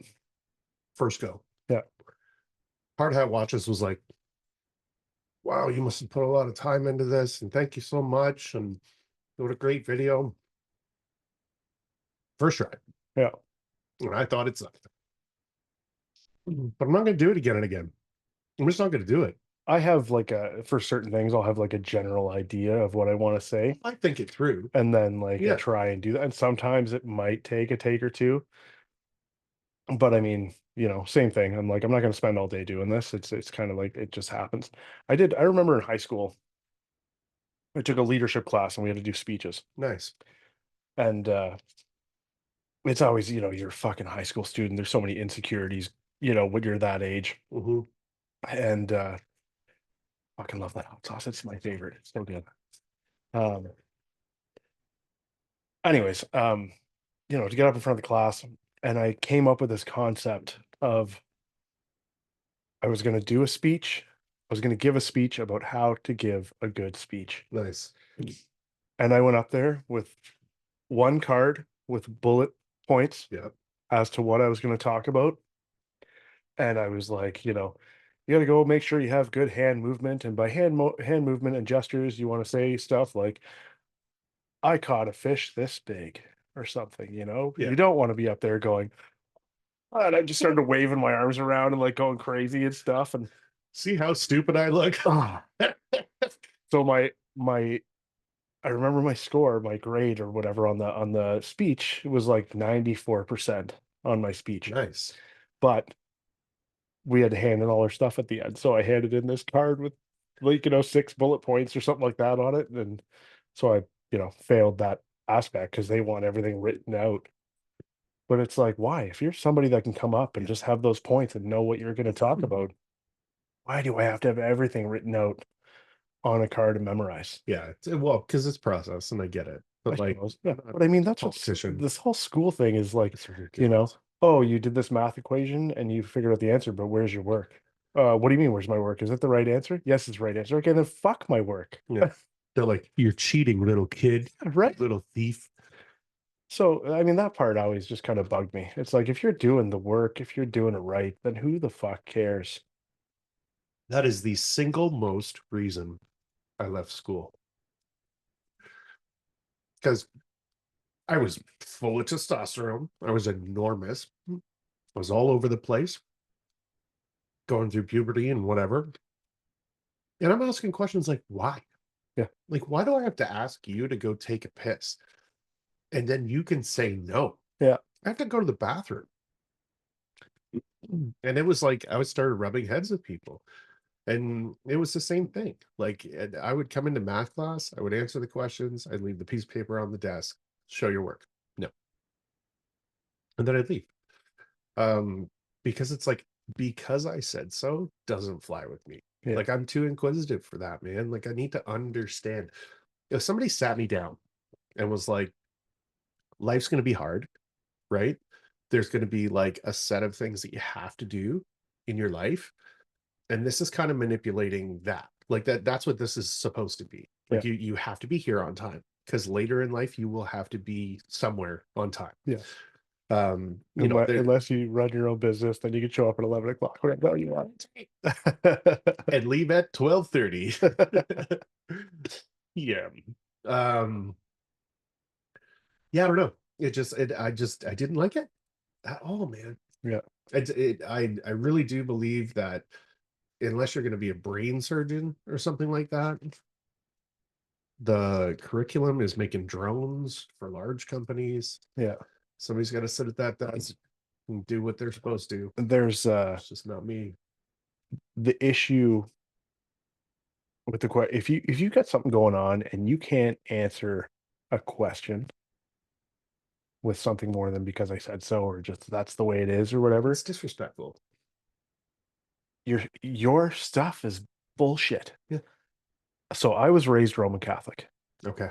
I went to church growing up every Sunday. And then anyone who is Roman Catholic, I don't know about a lot about other religions and everything, but as you go up, you're born, you get baptized. When you're 8 years old, you do your first Holy Communion. Your first Holy Communion, that means now that when you go to church, you can walk up and they're like the body of Christ, and you're like, Amen. And they put this little wafer Yeah. thing in your hand, and then you eat that. So once, before you do your first Holy Communion, you can't do that. You just sit in your seat in your pew and you I've done that. I didn't know that was a prerequisite. yeah. And then you go for when you're 13, I believe, turning 14 or whatever, you go for a confirmation, Okay. which is supposed to just, I don't know, you're committing to the religion or whatever as like more of an adult person, I Right. suppose. It's So there's a your big decision at that point. yes, Yeah, exactly. yeah. So you're doing this whole process and everything. I went to Catholic school, so you would do this in school, and it went on like the whole year. Excuse me, the whole school year. We're going through all this confirmation stuff. And eventually I was just like, but I don't really understand like why we're doing this, or like, even like the Bible, like this is what it says in the Bible. Like, why does it say that? It doesn't make any sense. And like all I got from everybody was it's a leap of faith. Yeah. That's the best answer anybody. It's a leap of faith. I'm like, but we don't know shit. Yeah. You're telling me when you die, you go to heaven and everything. And I'm not saying I don't believe in stuff. And I think spirituality is a beautiful and wonderful thing 100%. if people can believe in things. But religion, on the other hand, to me, I'm like, it's these people just like, here, believe in this thing because I'm telling you to believe it. There's no facts, there's no science to it, there's no nothing. It's a leap of faith. Yeah. And it's like, well, I could just believe in anything at that point. Why can you tell me that Star Wars didn't happen? There's fucking movies. I see them all the time. Yeah. It's a thing. So I had a really hard time with all of that stuff until Brad. Yeah. Brad chose to find God, and he is a better person. Hmm. I know that he is. I've known him for years, Yeah. right? My thing in the beginning or whatever, if you grow up in New York City, all of the things that happen in New York City on a daily basis is your life. That is the rules that you're going to grow up with. You are forced into that, right? If you live in the country and have to chop wood to stay warm, you don't do that in New York City. Yeah. But it's not your choice to have done that. It's what you grew up into. Yeah. And I felt like there was a lot of like hesitation when I would talk to people that were growing up in households that were very religious, where they didn't even really want to, like it wasn't their decision. Yeah. And then you do get into this headbutting thing. Um, religion does a lot of good things for people. Absolutely. The reason that I don't need it, I have faith Yeah. in the universe, man. Like when I put my mind to something, it tends to work out. Yeah. Um, I also have an enormous internal dialect. Like I'm constantly talking things through with myself. And, when things get hard, I can kind of get there by myself. There are people that really struggle with that. And like when there's a community, like in the church, um, you have all that support. Yes. You know what I mean? And there are people that just like go to the church bake sale because Yeah. that's what we're doing this week Yeah. and stuff like that. Well, yeah, it's that community, absolutely. And I completely agree with you. And I'm sorry if it came off like No, I'm no, like, no, no, fuck religion. no, not at all. That's not what I'm like at all. I've met some wonderful people. I remember hitchhiking one time and this lady picked me up and she's like born again, Catholic or whatever. Her and her husband were bikers. And I think I love that. he almost died or she almost Yeah. died or they both almost died or something like that. And she's like, now, we found God and blah, Mhm. blah, blah. And like her story, when she told it to me, just like you're talking about, Brad or Mhm. or whatever, people out there that are like, they found Jesus and stuff. And that's what I'm talking about is spirituality. That is fantastic. Yeah. To have beliefs and everything. My issue with it is like the wars. And a Yeah. lot of the, because I grew up Roman Catholic, this is my example, but a lot of the Roman Catholic people that I'm around are, you know, do as I say, not as I do. They'll badmouth other people for doing the same shit that they're doing. They'll stick their noses up at them, and that's what bothers me about it. I think having a belief system, or just believing anything, you said, you believe in the universe. Yeah. What I say is the PTB, the powers that be. Yeah. Same So thing. to me, I'm like, I'm not saying there's no God, there's no higher power. I believe it's very possible. I think you kind of hit it on the head there. Fundamentally, if you say you're going to do something, you need to do it. Yeah, And I think there's a lot of people and I'm not just talking about religion, I'm talking about everything. everything. Yeah, Like you want to be an owner of a business and have the logo that says best in the world, and you come in and do a shitty job. What the fuck is that? you just made me think of Elf, where he's just like, best cup of coffee, we did it. He's just like congratulating everyone. But Um, yeah, absolutely. I don't know. I And just there's people like that out there as the best in the business or whatever. And it's like, really? How so? but fundamentally it comes down you're lying, Yeah, right? Like are you this person that has um a strict guideline of how you're going to live your life? Okay. Like I fully respect that. yeah, Do you though? Then why the fuck are you telling me to do it? yeah, Or whatever. Um, yeah, this is exactly why I don't talk about religion or politics. yeah. But Two dangerous topics. I'm sorry well, for bringing it up. anything that is so heavily corrupt, um, you know, if you want to, if you want to see the type of man somebody is, give them power, and you'll see right away, Yeah, right? yeah, Um, and I mean, everywhere in every facet of life, there is somebody that has power that is not using it correctly. yeah. You know what I mean? It's just the way that the universe is. Um, let's change the subject. Back to the whispering. Into the whispering. Um, So I'm gonna start playing ice hockey again this winter. didn't you want to do bowling? No, Steve wanted to do bowling. That's fucking awesome. Is He he wanted gonna to join start a a league. league? Yeah, He wanted to start a league. like his own league, Yeah. the Drywallers League of Bowling. Ice hockey. Yeah, What about your like fucking hips and knees and I know, right? I'm going down. So I bought goalie equipment. I'm going to be a goalie oh dope. because I don't get in nearly as many fights Mhm. playing goal as I did playing out. Yeah. But it's not cheap. Like with adults. Yeah, it's Jeez. not cheap to play goal. So when I grew up playing defense, like my whole life pretty much, and then in my 20s, like I always wanted to play net, but my parents were like, we can't afford that. They really didn't want me to. And then I think my first year of contact hockey, I was like, I can't do this. You have to like I would just want to play net. I can't go out there. People are gonna murder me. And I go out like my dad's like, you need to go out at least do the tryouts. I go out, I'm like Yeah. one of the best guys on the ice, Nice. just crushing people. And Let's do that mustard one. ooh, the mustard one, mustard pickle. Like this became one of my favorites since the last time. I just opened it when I came here last time, and now I'm just like, oh my god, it's so good. Those moments in life are pretty cool, man. When you are so worried about something and then you get out there to see what everyone else is like and you're pretty good. Yeah, It's like, oh, I haven't even started yet. That yeah, feels it dope. was good. Yeah, that was the first year of contact. That's when I started getting phone calls from like coaches to come out and try out and stuff like Really? that. And I had no idea. Maybe I did, never got, but no, no, I went nowhere with it though. I started smoking a lot of pot and partying, and then having fun. I'm just waiting for it to get real hot. I don't think this one's too bad. It's so good. Mhm. It's got the sweet pickle flavor, like a bread and butter pickle, not Yeah. not like a dill pickle. We were thinking dill the first time. Hmm. I'm gonna find somebody that is like an audio engineer. Try eventually.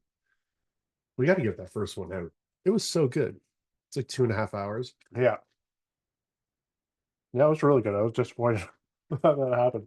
I was so disappointed.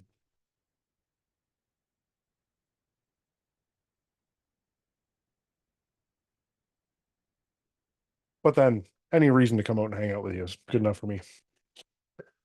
Well, and that's where my head went. We just talked about this before, where I'm like, so what do I do? Tell him to come out again, you know? And then so I was like, I just had to tell my wife, I was like, look, this happened. It really sucks. I don't want to go out there again.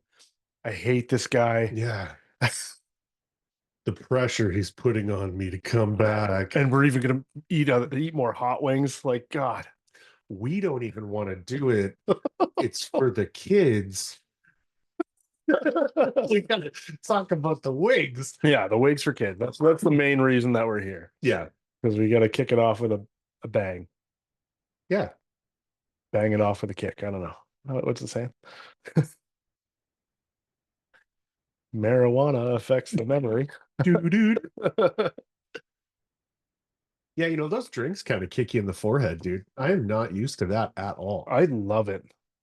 I Yeah, love it. Like I don't really smoke a whole lot. Um, but I started dabbling with these drinks over the summer. it's dangerous. And yeah, like these are 5 milligrams. I 7.5 is, a little bit of a jump of THC. I'm talking folks. And then the 10 milligrams, like a 10 milligram is like I would have dove right it's in. Saturday and I have nothing to do. I'll have one. But I mean, even still, like I don't really want to, it's almost like uncomfortably high. There are two types of me. There's the me that's an adult, and then there's the me that's like around Cam. Yeah. Oh, I would probably have a 10 milligram drink around camp. 100%.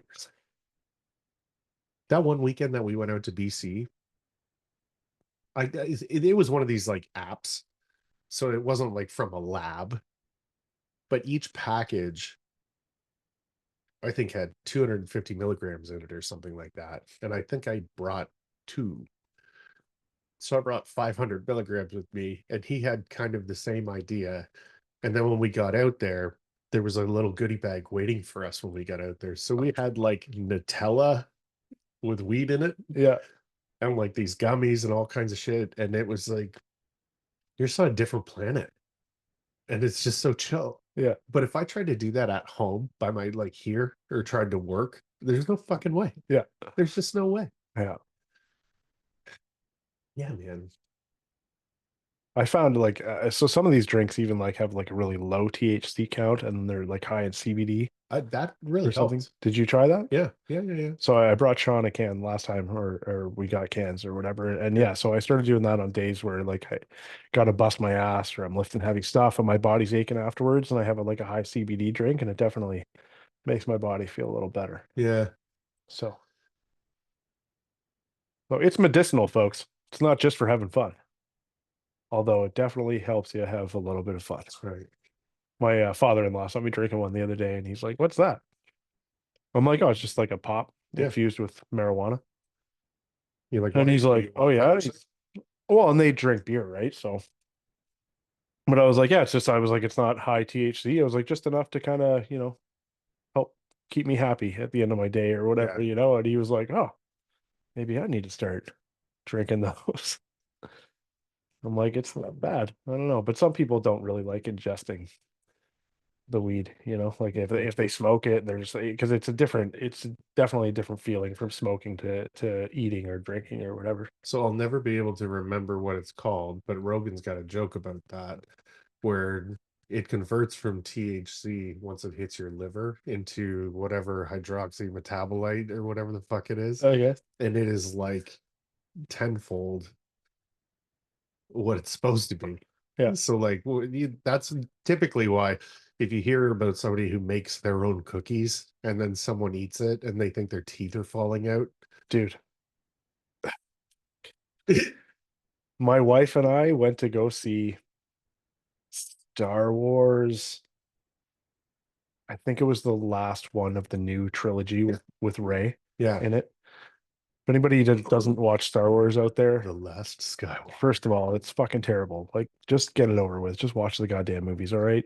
It's sickening that you haven't seen Star Wars yet. So, anyways, so I got as a Christmas present for my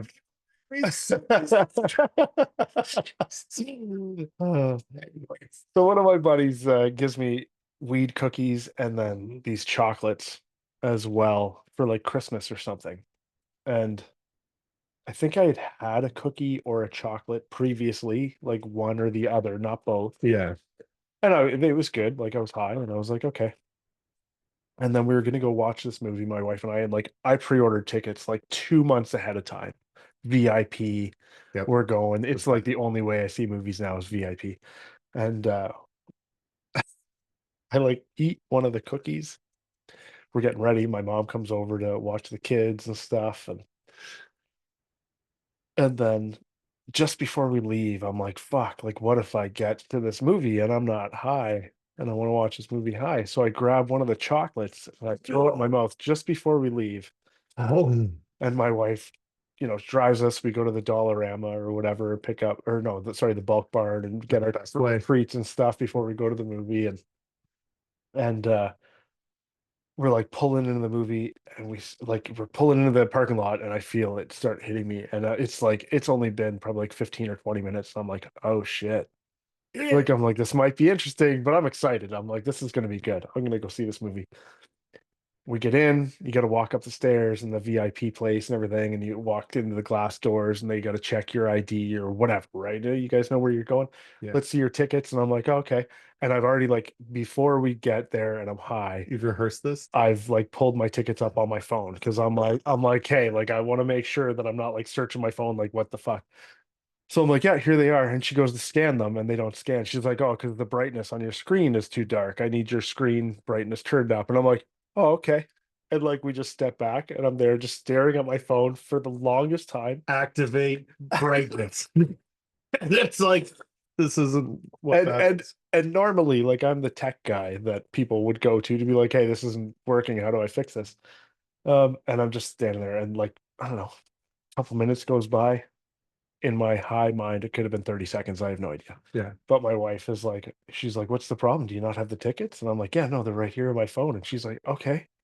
And I'm like, well, she can't scan them because the screen's not bright enough. And she's like, all right, just turn the brightness on the screen up. And I'm like, I don't know how. And she's like, all right, and takes my phone and goes in and turns the brightness up. And she's like, here. And I'm like, okay, thanks. She doesn't know that I've eaten all this This is weed. like She has no idea. holy shit, dude. So we get her to scan her tickets, then we walk into the movie theater and VIP. I don't know if anybody's been there or hasn't been there. I'm assuming everybody has, but yes, it's like nice, spacious seats with these tables that come out in front of you. You can eat, you can order food and stuff while you're in there. I went once and I was like, I will never go see a movie another way again. Um, we get up there, lady comes to take her orders and like beforehand, I've been talking about it for weeks. I've had the tickets for months. I'm like, I'm getting burgers, I'm getting this, like I'm gonna just munch out at this movie. And lady comes up, take her orders. My wife orders her food, her drinks, and then the lady comes to me and I was like, I'll just have a Coke. And she's like, is it just a Coke? And I'm like, yeah. And she leaves, and Lindsay's like, I thought you were gonna order a bunch of food. And I was like, no, I'm good. Just a Coke. That's all I need right now. And I'm like, I'm sitting there and I am just absolutely obliterated. And it's getting worse. Progressively worse. Progressively worse. Yeah. And then I'm like, it's getting to the point where I can't look, like I can't keep my eyes open. Like shit is fucked. And like I'm like closing my eyes, I'm kind of opening them and looking around and trying to figure out what's going on. And then the trailers start. Lights go down, and I'm like, all right. And then it's boom, boom, boom, boom, and I'm like, oh no, no way. And my eyes go closed, and I'm just like, my head goes down, and I'm like, we are fucked. Oh, we already did this one, dude. That's not what I want to have it again. Okay, it was really good. So good. Um, and it starts getting really bad. I couldn't open my eyes. The movie finally starts, but I'm like sweating profusely because I'm really fucked now at this point. Lindsay, I think I'm gonna be sick, but also I'm like the only thing keeping me from not being sick right now is sitting still in this chair. If I stand up to run to the bathroom to go throw up, I'm gonna throw up in the aisle all over somebody, like You're like, and my wife doesn't know. my wife doesn't. So I can't tell her that. So the movie finally starts. I'm like sitting there. I'm trying to make it seem to her like I'm paying attention and into this movie, but really I'm just like in and out of consciousness. And I slept through most of it, which is probably the best thing. I had to, man. I could not concentrate. I couldn't keep my eyes open. I was like, maybe if I just like close my eyes and listen to it, it'll be all right. And then I would keep on trying to like open my eyes every once in a while to watch it, but I couldn't concentrate. Like the movement on the screen, everything was making everything so much worse. That's amazing. So yeah, I was like in and out of consciousness, passed out.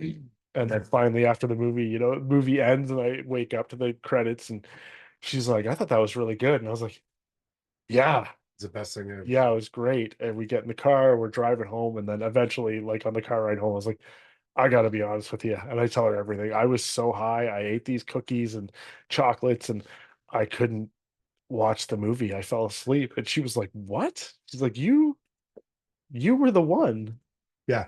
that pre-ordered these tickets. Like this is Star Wars is your thing. How did you? I'm just like I fucked up. I tried to make it better and Yeah, it didn't. it's so much worse. Oh man. This is before like cannabis stores where you could go and get something that was like, there's this much THC in this. This is Yeah. just like, yeah, it's a cookie and a chocolate. How much THC? No idea. Yeah, like we had buddies that made stuff. I used to make super dope stuff. Mhm. Um, and I bought 3 cookies, and I'm trying to remember what we were doing, man. We were going to see the Trailer Park Boys or something. Like they were like in town or something. We were gonna get an autograph. My friend was like, I don't know, an idiot. And so I did the opposite of what you did because he was the one that was excited about it. And I'm like, you know what's going to make this better? By the time we got up there, he was like crying and like, Oh my goodness. isn't this fun? Um, You're a bad influence. I used to be. I could do that about you. Oh yeah. I'll make sure you're safe. We're gonna have fun. Um, all right, we'll do a hard left turn. What are you doing when you're coming back on Instagram? Are you gonna keep doing tool company stuff? Or are you gonna just I mean, whatever comes my way, yeah, I guess we'll just kind of sort it out. I just like doing, what I want to do. Like, stories is great, man. the story, yeah, the It's my story favorite part of Instagram. is what I love the most. And then I just post here and there, I don't, the thing is, there's so many people just posting, and a lot of it ends up being the same thing over and over again sometimes and everything. And like, and I'll do that too. Some of my shit looks the same. Um, but yeah, I just want to be able to do some more creative, funny things. I like making people laugh. I like the extra part of it. I enjoyed doing the throttle box stuff where it Right. was goofy, and I felt bad about the voices that I gave Cam and you and Steve in that the throttle box samurai thing. I wish, but I mean, by the time I was finished it was like 2 in the morning, and I was just like, okay, just fucking put it, just finish it and do it. But I wish I could have gone back and given like some better voices, like Cam could have been like a Clint Eastwood type voice or something, instead of like these goofy, silly voices that I did. So airy drywall, Oh yeah. right? Yeah. He did like the hitting the screw from 10 feet and like he kissed the one and he used it, you know what I mean? So he's been gone. And Yeah. then did you see his comeback post? It's like him throwing shit around and then but you don't see him. And then his trailer door opens and he's like, did you miss me or whatever? And I'm like, fucking right, he did. Um he's been a great guy too, but he just took some time off. Oh my god. I had my fucking microphone muted. That's awesome. So Whatever. sorry, how long was that for? I don't know. Hopefully you caught it on this mic, Yeah, folks. no Probably not. problem. You just hear me laughing and talking. Airy drywall's cool. That's Yeah. all I was saying. Yeah. Um, But yeah, I mean, I don't know. I think it's fantastic to take time off. Like I think you have to. um especially like, like last year I did the whole month of December. I don't know if that's absolutely necessary, but I definitely, around Christmas time or something like that, I'll probably take some time off to spend with my family and my kids. Um, sorry, I say my family and my kids, but it's just my kids and my wife. That's, who I spend my time with. Those are my people. I love them lots and I like to spend time with them. They drive me absolutely bonkers, and I also do the same thing to them. My, And that's why we love each other. my forehead's itchy. There we go. This episode of the podcast brought to you by Neurotech. That's why it's so controversial. He's gonna wish we didn't say that now. Tell you that. Quick, mute your mic again. Yeah, I mean, I love the stories, man. I love them. Dude, I sang on my story the other day. I almost brought it up Oh yeah. on mine. Oh really? Oh yeah, because like that was a big thing when we were working together. Um, yeah, singing. I mean, I love to sing. You already know that. But so Tyler, Faith and Tyler of oh my goodness, what's his is it Fine. Fine Finishing? Yes. Okay. That's what I thought. And then I thought it was someone else's for a second. I'm like, oh my God, I'm gonna mess this up. So he messaged me and said he was like, yeah, Faith was playing it and was like asking, she's like, guess whose voice this is or whatever. And he said he was like, I was guessing like all sorts of famous country singers, and then it cuts off and goes to my howdy, folks, Nathan's right. And he's like, and that kind of gave it away. But he's like, man, he's like, I didn't realize your voice was like that.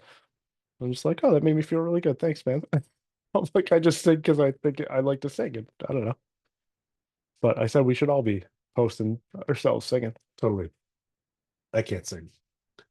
So just rap. I'll just rap. Do some Busta. There you go. Oh yeah, it's just like the super fast pasta. Right? Um, I am not sure how to feel about the amount of people that are reaching out to tell me that my work is so much better.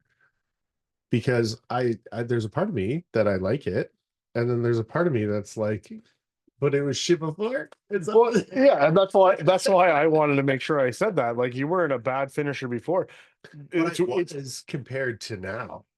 100%. yes, but I mean, really, It's year one. for people to look at on Insta, like I don't know, like the only reason I noticed that it's that much better is because I'm there rubbing my hands on it. If Yeah, I'm just looking at it on Instagram, I wouldn't be like, dude, your work looks amazing now. I'd be like, hey man, your stuff looks just as shitty as it did 3 years ago, so maybe get a little better, will you? yeah, I love bullying people. I said that I was going to stop doing that, and then Hayden was quite upset about it. Uh, He was like, "You better not." honestly, I almost reached out to Hayden because I wanted my comeback to involve a feud with Hayden. I thought it would have been so funny for him and I to be chirping each other. And like just on your story, like, oh, Nathan sucks or whatever, and then me coming back at him and like whatever, he's such a fat bastard. Oh, Hayden, look at his stupid glasses, freaking four eyes, like whatever, just like totally just breaking each other up. And I was like, it would be so funny for people to think that we hated each other, that when we see each other, it's all hugs and laughs. He's such a good guy. So I'm like, if I could do it with anybody, I think it would be funny with him. Was it your anniversary too? No, Okay. mine was in August. Yeah, yeah, yeah. But he posted that. So he posted his wedding video or a picture and like a link to his wedding video this morning. And so I messaged him and I was like, "Oh, really, Hayden? Is this how it's fucking gonna go? Now we all gotta post our fucking wedding videos?" And then so I did, and he was like, he messaged me back. I was like, "Oh my God, that was supposed to be on like my private account, not." And he's like, Sure, it was.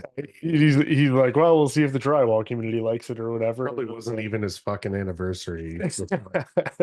And I was like, "All right, well, I'll post mine too, because whatever." And then he was like, "Was it your anniversary today too?" And I was like, "No, mine was in August, but I still thought it would be fucking good." I reached How, out how many you got over there? Just one left? four.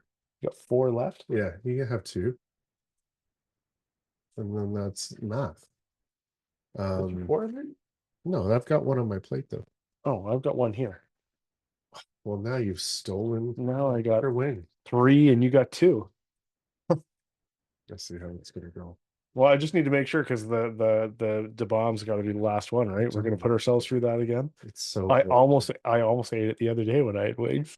And You- yeah, and I was like, I was like, no, I kind of want to eat these wings. I'm like, that's definitely a have one wing and then sit there and recuperate Yeah. for a little while. For anybody that doesn't know, Da Bomb is a fucking miserable hot sauce. It in on hot ones, it is like the shittiest one. It like just shuts your system down.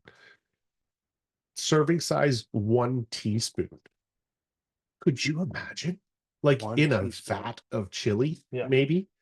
Um, I think we so should I have guess I messaged Hayden to laugh that he has to bend down so far to kiss his wife in that picture. Oh my I'm God, like, that was so fun. In the video, did you watch the video? I watched this video. video. I watched this video.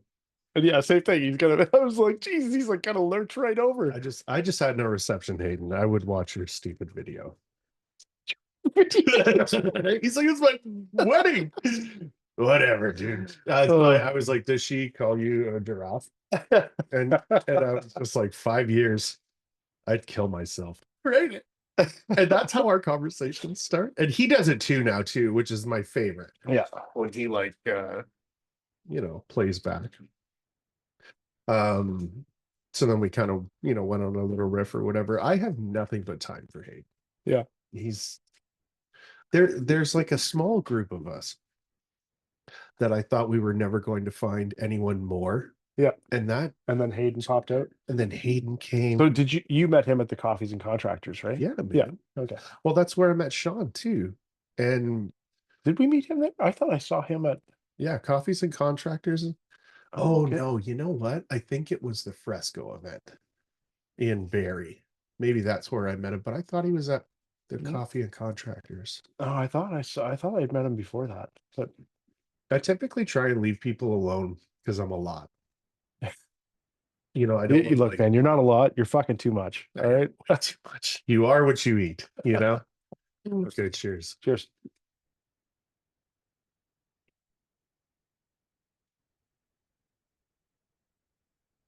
That's pretty good.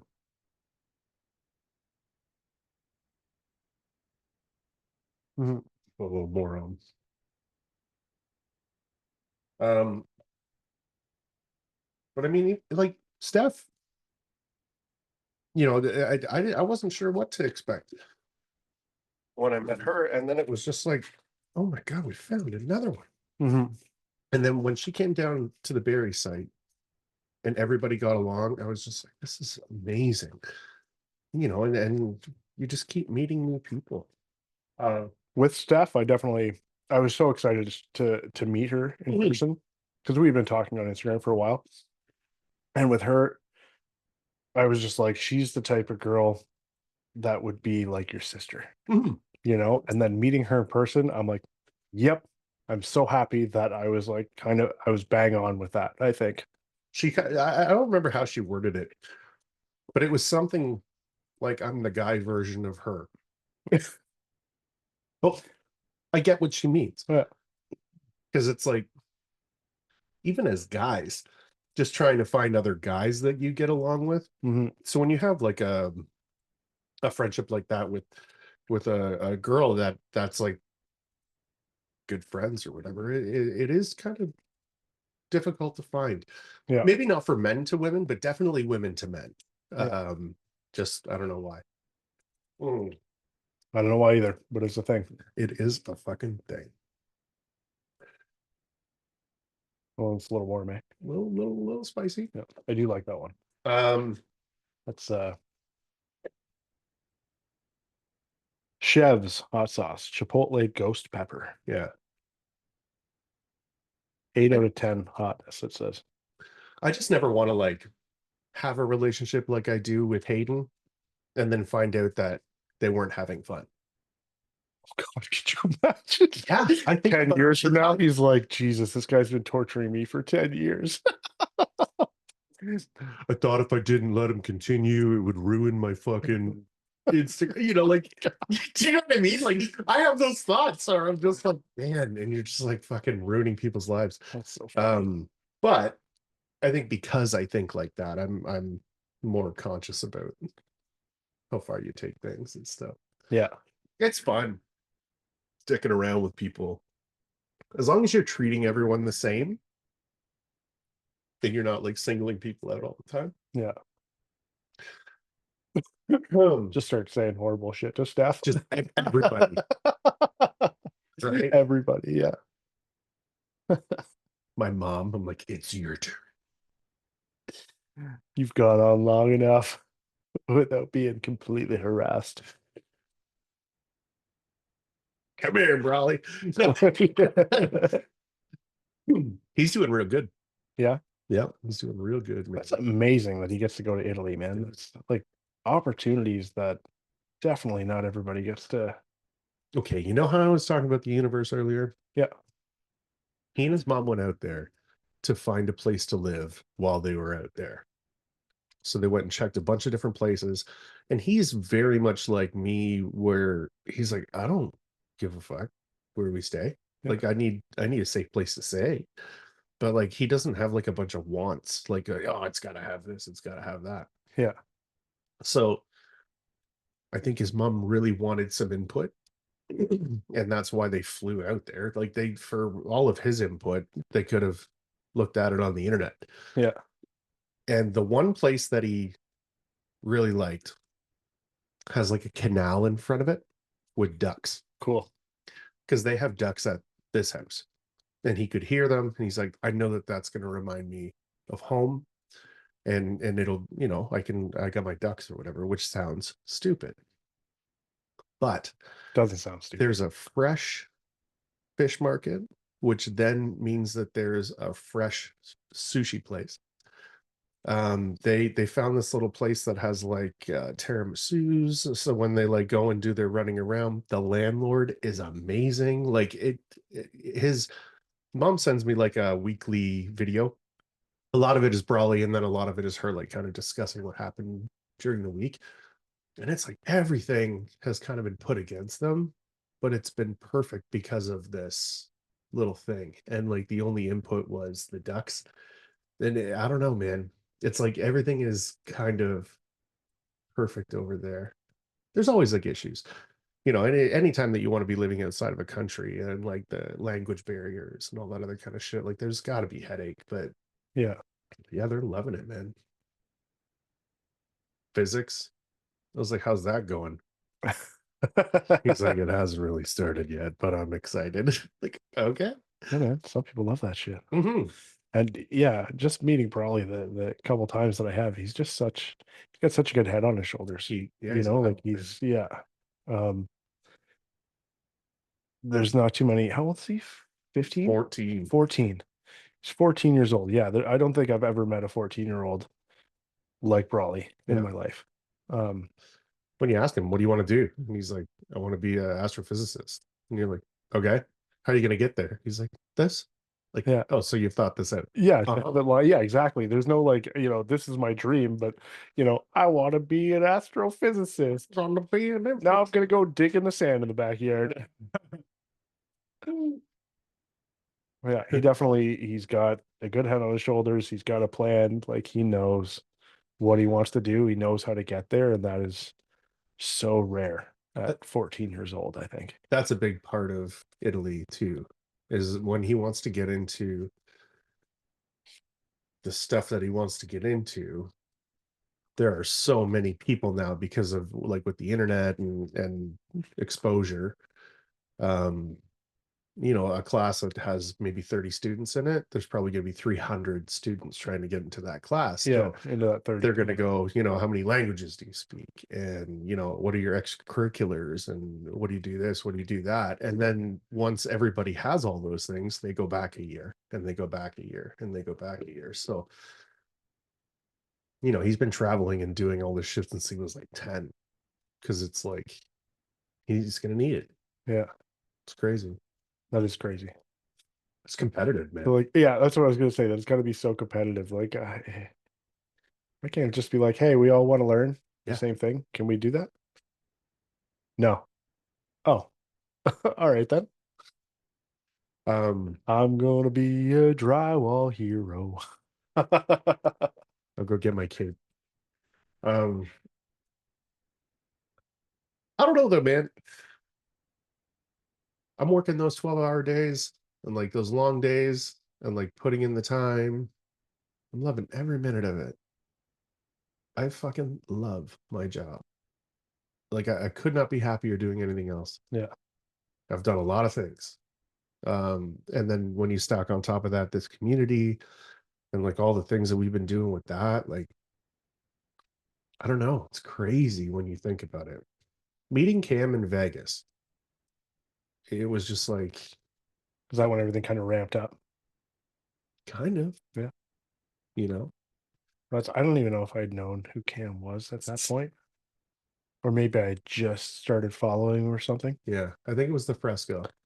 Um, well, no, because I remember seeing on your thing that he was walking on the stilts in the Vegas. Oh yeah, He yeah. just like put the stilts on and started walking. I was like, who the fuck is this guy? It just grabs a pair of stilts. That's a fucking, demo, I guess. He's like, where? He goes to bugger off. I'm like, where are you going? He's like, has this smile, and I was just like, I'm going live. I'm not missing the shit. So I mean, yeah, that was excellent. Yeah, dude. And then heading back down to Chad, he reposted that um post that I made for the first Illinois adventure, Yeah, and it's kind of cool. I like it. You say, we say, hey, you say, yo. Yeah, Well, we the both reel, got pro football. the reel wasn't bad, but I mean, I like the song. I really like this. Every time that song comes on, I think about that Yeah, first adventure. But like where we've all come in a year, pretty much, yeah, year and a half, maybe. Crazy. We'll all get back on site. Danny's joining. That's gonna be a lot of fun. yeah. Um, I don't know. I sometimes I wonder, would I have done this anywhere or like I don't know how I would have got a job somewhere else doing something that I enjoyed as much and had this community built around it. Like I just don't think that ever would have happened.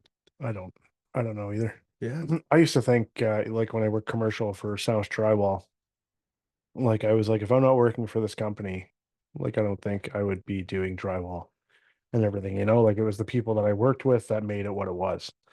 I'm like, and some of the people, it's just like they're the guys that just bounce around from drywall company to drywall company because they just have bad attitudes and you know, get fired. And then it's like, hey, we need guys. I guess we'll take you back. Yeah. Um, but yeah, like we had a good crew. Like I loved working with the guys and everything like that. I went through a lot of shit, had to go through court to see my first kid and stuff like that when I was with South Drywall, and there was some depression and everything else. I remember this kind of changed the subject, but I remember when I was going through that court and everything, I was so depressed. There were times where like like I was a shitty employee because I could not show up to work. Yeah. Um, I couldn't get out of bed some days. Some days I would get out of bed and I remember getting ready for work. I'd be dressed and I'd be standing at my door, but I could not open my door and walk through. And I'd be telling myself, man, like you'd love working with these guys. If you could just get out this door and get in your car and drive to the site, you're gonna have a good day. But something else was going on that I could not open that door, walk out. And like sometimes it would be like 4 out of 5 days for the week that that would happen. And I'd Really? make it to work for one day. Like I should have been shit canned, like I was not a good employee to keep around. Yeah. But if I did make it to site, I did what I was told. I didn't care how shitty of a job it was. I always had a smile on my face when I was there. Like guys shit talking, Yeah. stuff like that. I remember my boss telling me that one day. But he's like, man, people like fucking, like make fun of you or like say something about your work or whatever, and you don't get pissed off. You don't start a fight. You laugh it off and you go and fix it or whatever needs to be done, right? And that was a big thing to them. And I mean, I'm glad they kept me around because I didn't start drywall and I was like, this is amazing. I fucking love this. No, I fucking hated it for the first, I didn't hate it. It was a necessary evil, but I mean, I didn't get into it like I'm into it now. It Yeah. wasn't until I started drywall finishing that I was like, oh, everything else started making sense. All of a sudden, the drywall started making sense. And then the framing started making sense. And the framing and the drywall is what I started doing. But it's like until I started finishing, that's when everything else beforehand was like, oh, that's why they tell me to always put backing in my drywall Yeah. when I'm cutting around something or whatever, or patching something. And to this day, I'll still run into shit where drywallers just like cut a hole or whatever, and then just stick the drywall back on. They're like, that's good enough. And you go up there and you're like, there's no backing or anything. How the fuck do you want me to finish this? How's this going to work? So, I mean, I owe a lot to them because they taught me what I Mhm. know, and they could have shit canned me at any time for the shit that was going on in my life. But I mean, I got through it. I'm better now. Even like, in the last year, I find I didn't know I had anxiety until I went and talked to a professional, to a Mhm. therapist, and it's like, oh, I have anxiety. Okay, I didn't know that that was a thing in my life. Yeah, I mean, I did therapy when I was younger because I was a fucking mess. Like I was out of control. You know what I mean? Like I thought that I had this sense of control over my life, but I didn't. Yeah, And it affected everything. Um Up until recently, I never really I thought that I had it all figured out, you know what I mean? yeah, And there were just times in the last year where I've just been like, I'll either find myself getting depressed or like upset more often. I'm not somebody that typically gets upset anymore. Um, and so starting to talk to someone again, it's not like there's an issue, right? Like there's not like an underlying issue that we have to fix like we yeah, did before. yeah, It's that like this is how I felt, and like that rattled my cage, or like this is something that I'm excited about, but it feels selfish, or like just talking through your shit, yeah, and it alleviates a lot of that mental um back and forth because I don't have to. yeah, I have somebody, right? yeah, And you're not putting that shit on your friends or your yeah, family or you know what I mean? yeah. So it's yeah, I think therapy should be fucking mandatory. It Uh, it is very the hardest part about it was like calling, like when my wife was like, you seem really pissed off and you seem really pissed off a lot. I think you should go talk to somebody. And it's like, if someone said that to me and I was single and like had nothing going on in my life, I'd be like, yeah, go fuck yourself. I've done it many times yeah, because it's been brought up many times. But I mean, at this point, it's like my wife, my kids, and I'm not that I'm miserable, but if I'm angry all the time and stuff like that, it has nothing to do with them. no, It has nothing to do with my home life. but that's where it ends up. Yeah, Yeah, exactly. And they get the totally. brunt of it. It's like they don't deserve that. So I mean, for me to go talk to somebody, and Lindsay said the other day we were talking about it, and she was like, "Man, if we could like, if we had the time to go hang out with our friends and like just talk with our friends all the time and stuff like that, maybe we wouldn't need therapy."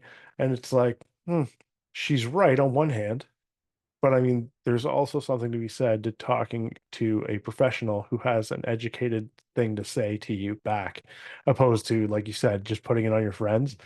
And I mean, if it's really fucking deep shit, your friends want to be there to help you. Totally. But I mean, to some of them, you got that friend that's just, they don't know what to say. Yeah. The dude, that sucks, man.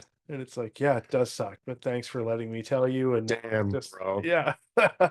That's crazy. So, I mean, to be able to talk to somebody that's completely unbiased too, like your friends, your true friends will tell you, you know, what they need to tell you. But I mean, most of the time it's like it's what you need to hear or something, right? Yeah. Whereas a professional is going to tell you, and like a professional will have constructive ways as to Mhm. how to counter what you're feeling or what you've said, you know? I I fully believe in being a safe place for people. Yeah, I think it's really important as a friend where, you can tell me anything. I've probably been through it.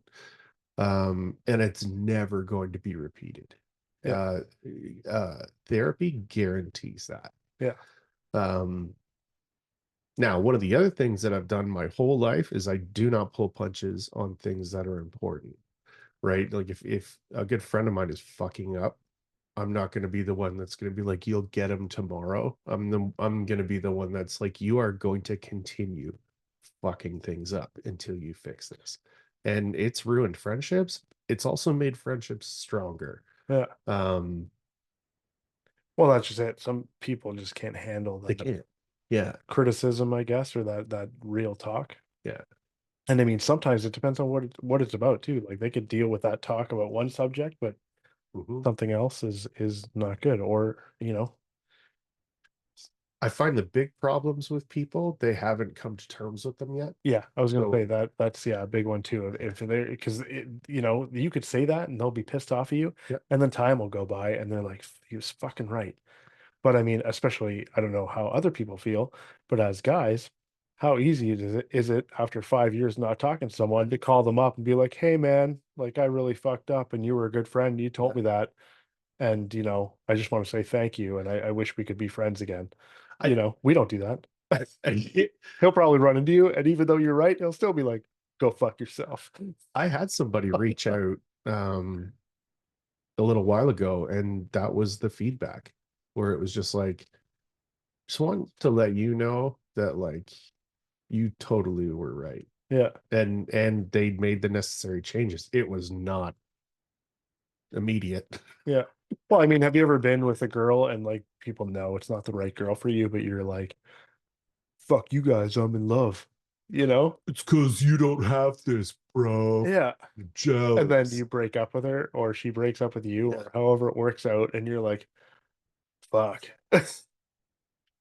Now, on the same hand, there are always your friends that are like, this isn't the one. Because when it doesn't work out, they're like, I fucking told you. And you're like, okay, but what did you base that off of? They're like, that you weren't hanging out as much. Yeah. And you're like, okay, thanks for the input. Um, yeah, man, therapy's big. I always said that therapy, like a therapist, cannot fix anything. They can give you the tools for you to fix them. Yeah. And I think also just being in that atmosphere of someone who's not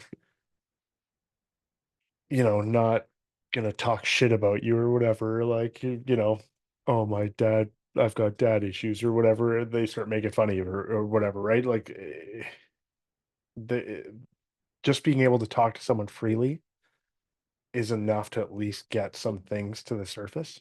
Yeah, Like I said, I didn't know I had anxiety until I went talk to a therapist, and it's like, yeah, that's anxiety. you get wound I'm up. like, no, no, I don't think you're hearing me properly. And I explained it, and they're like, yeah, no, that's anxiety. And it's like, oh, really?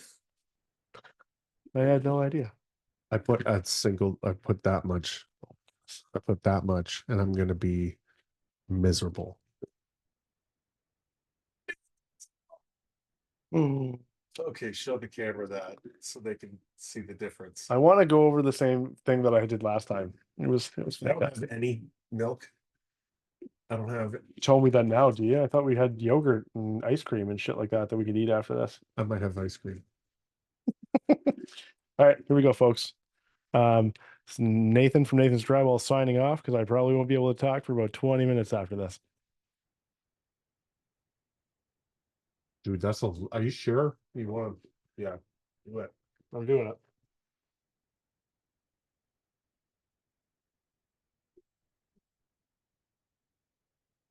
I'm not very happy with my decision. I don't know what you're gonna do.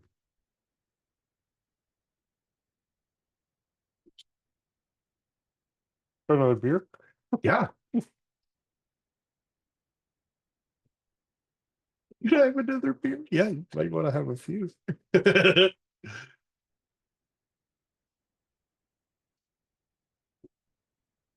This is the one that keeps on coming too. Yeah, forever. Keeps on coming. Just Gets worse and worse.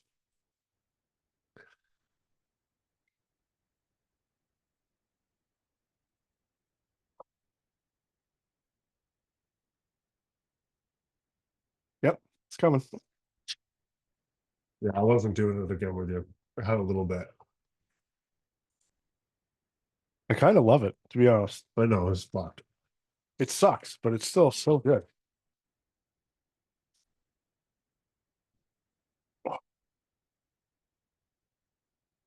right, John, take it away. Yes. Now we're just gonna stare at Nate being miserable. Do you want me to see if I have something? I don't know. I can't answer anything anymore. You do whatever you got to do. I'd like to ask you specifically something. Um, Black Friday is gonna be dope this year, man. Yeah, I told Jamie from Jamie's Painting and Drywall that I let him know when it was, and then I forgot, and then he mentioned it again. I was like, oh shit, that's when I reached out to you. I was like, when are they doing it this I year? was wondering. So I was like, I told him, I was like, well, Black Friday's then, so that's probably when it is. And then you were like, no, it's this day. And I was like, oh, I'm glad I asked. No, Brad is so smart, man. You got people coming in from the States. You got people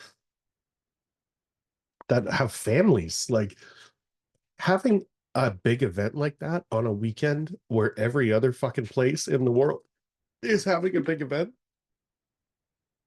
is really dope. Mhm. So doing it the week before, it's on the 22nd, everybody's free. You know what I mean? You can, you know, trade off with your spouse to get the day or whatever. Well, I mean, and you've got like Americans coming down. It's their like Black Friday's their thing. So to have them come down when it's like they're like it's Thanksgiving. Yeah. Yeah, like tool companies and that exosuit. I use it all day today. Pretty dope. Yeah, get lots of content. Kind of. I the Festool rep gave it to me. Shout out to Katie, she's amazing. And I'm like trying to keep it clean, which is totally against my everything. Um, so I got a video of me unpacking it, doing a big ceiling, and then doing one room ceiling. I just didn't want to wear it all day. I only wore it to do ceilings, and my back is not as sore as it should be. Yeah. Like I think that site's something like 8,600 or something like that. That's a lot of footage for a day. Yeah, man, for sure. Does your Festool's in three pieces, right? Yes. So can you just put the front and the back together? Yep. Okay, so I do my watch your eyes. I do the ceilings with the whole thing. And then everything else, I shorten it. Mhm. And my hand is like right by the head of the sander. It's crazy control. Yeah. Yeah. It's nice. I'll use just the two pieces for a lot of stuff. I'm also not as tall as you, so I do need it for most ceilings. Um, I kind of wish that I had done the two pieces with the EXO one because you're so stretched out. At least I am.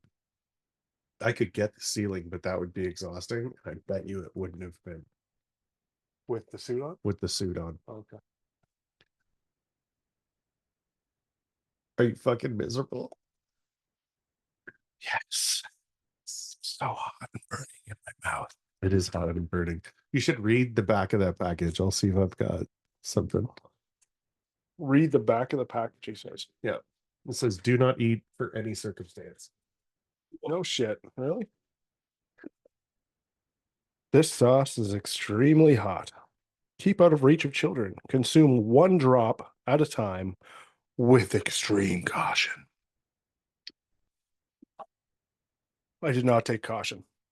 That was a bad idea. If you're ever going to eat this sauce, don't do what I just did. Same advice for doing fresco harmony, actually. Nick will always say, don't do what Nate does. He's just upset because I work that product like it's my bitch. And Nick couldn't do that.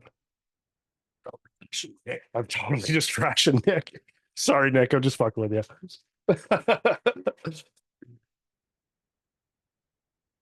This episode of the podcast has been brought to you by Liberté. Liberté Grec. On the last one, we both had a lot of this crap and it was miserable. And I think we ate a whole quart of yogurt. Yeah. Yeah, we're just passing it back and forth, miserable. Look at you opening that politely. I would have stabbed the top of it and started drinking it. I mean, honestly, I think I'm like on the downslope. I don't even know if I need the yogurt. Really? Yeah. It's impressive. It's still not great right now, but No. I mean, last time when we did it, it was a shocker because that was my first time having it. This time, I had it once before. all right, I've already fumbled around with this. I don't think I need it. Where's that? Have the fucking time. Not Are working. you sure? Yeah. Wow. No cop out. I do need to blow my nose again.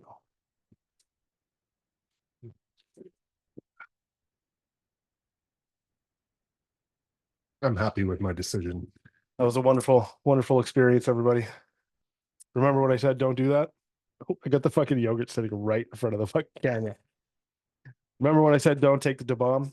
The da bomb. That's what I just said. The da bomb. This right here. Yeah. I said don't take it. I changed my mind. Take it, everybody. Yeah. Do as much as I did. It'll be great.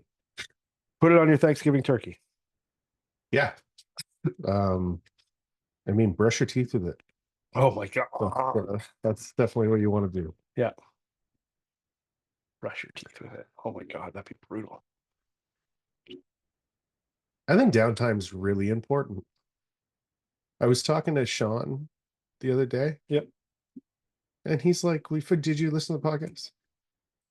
I haven't listened to it yet. Yeah, okay. So he goes on vacation like fucking quarterly. That's brilliant. That's what he was like. The one thing that my kids are gonna fucking pick up from me, yeah, is how important downtime is. Yeah, and I just never got that. But I think it's important. I really do. I like a couple of days and just turn my fucking phone off, go somewhere with no reception, surround myself with stuff that I really like, and just be. And it made such a huge difference when I did that at the beginning of the year. Yeah. And I would like to start doing something like that quarterly. Yeah. Just like go find mountains or like a cabin in the fucking woods or something. Yeah. Because you have to, right? If I'm at home sitting here, I'm gonna feel like I'm wasting time. Yeah. I will be unable to do what I'm trying to do. Mexico last year was dope, but I only went for a couple of days.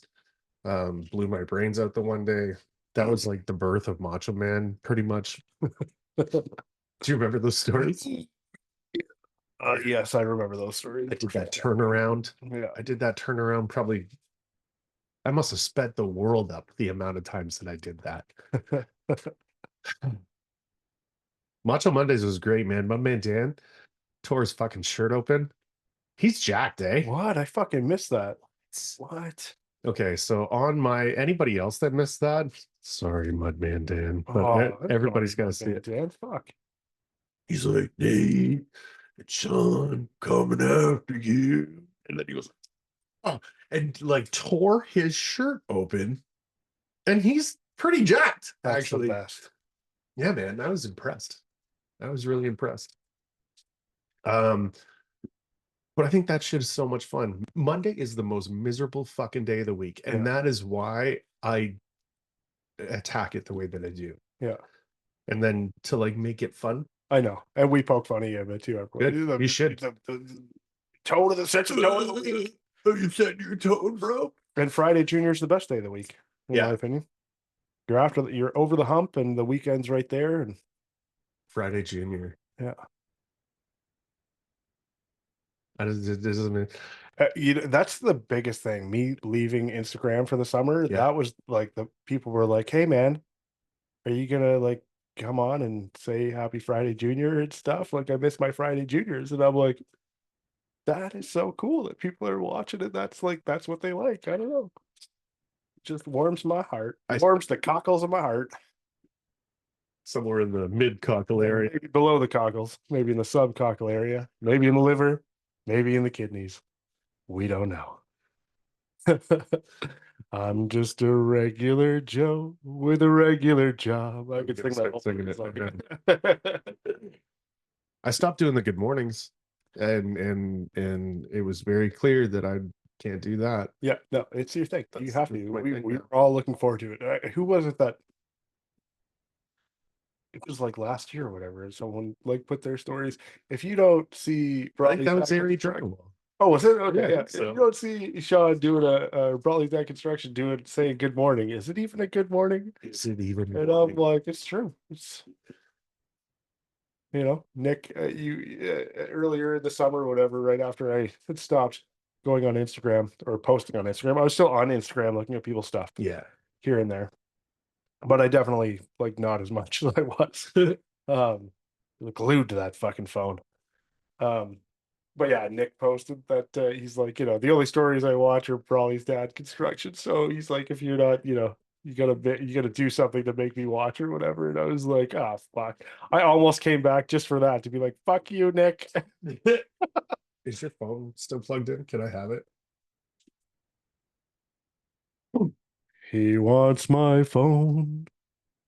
No, the fucking charging cable. Oh, well, at least that weed hasn't worn off. No, right. Uh, It's me. Oh, look, my glasses are fucking foggy from that fucking shit.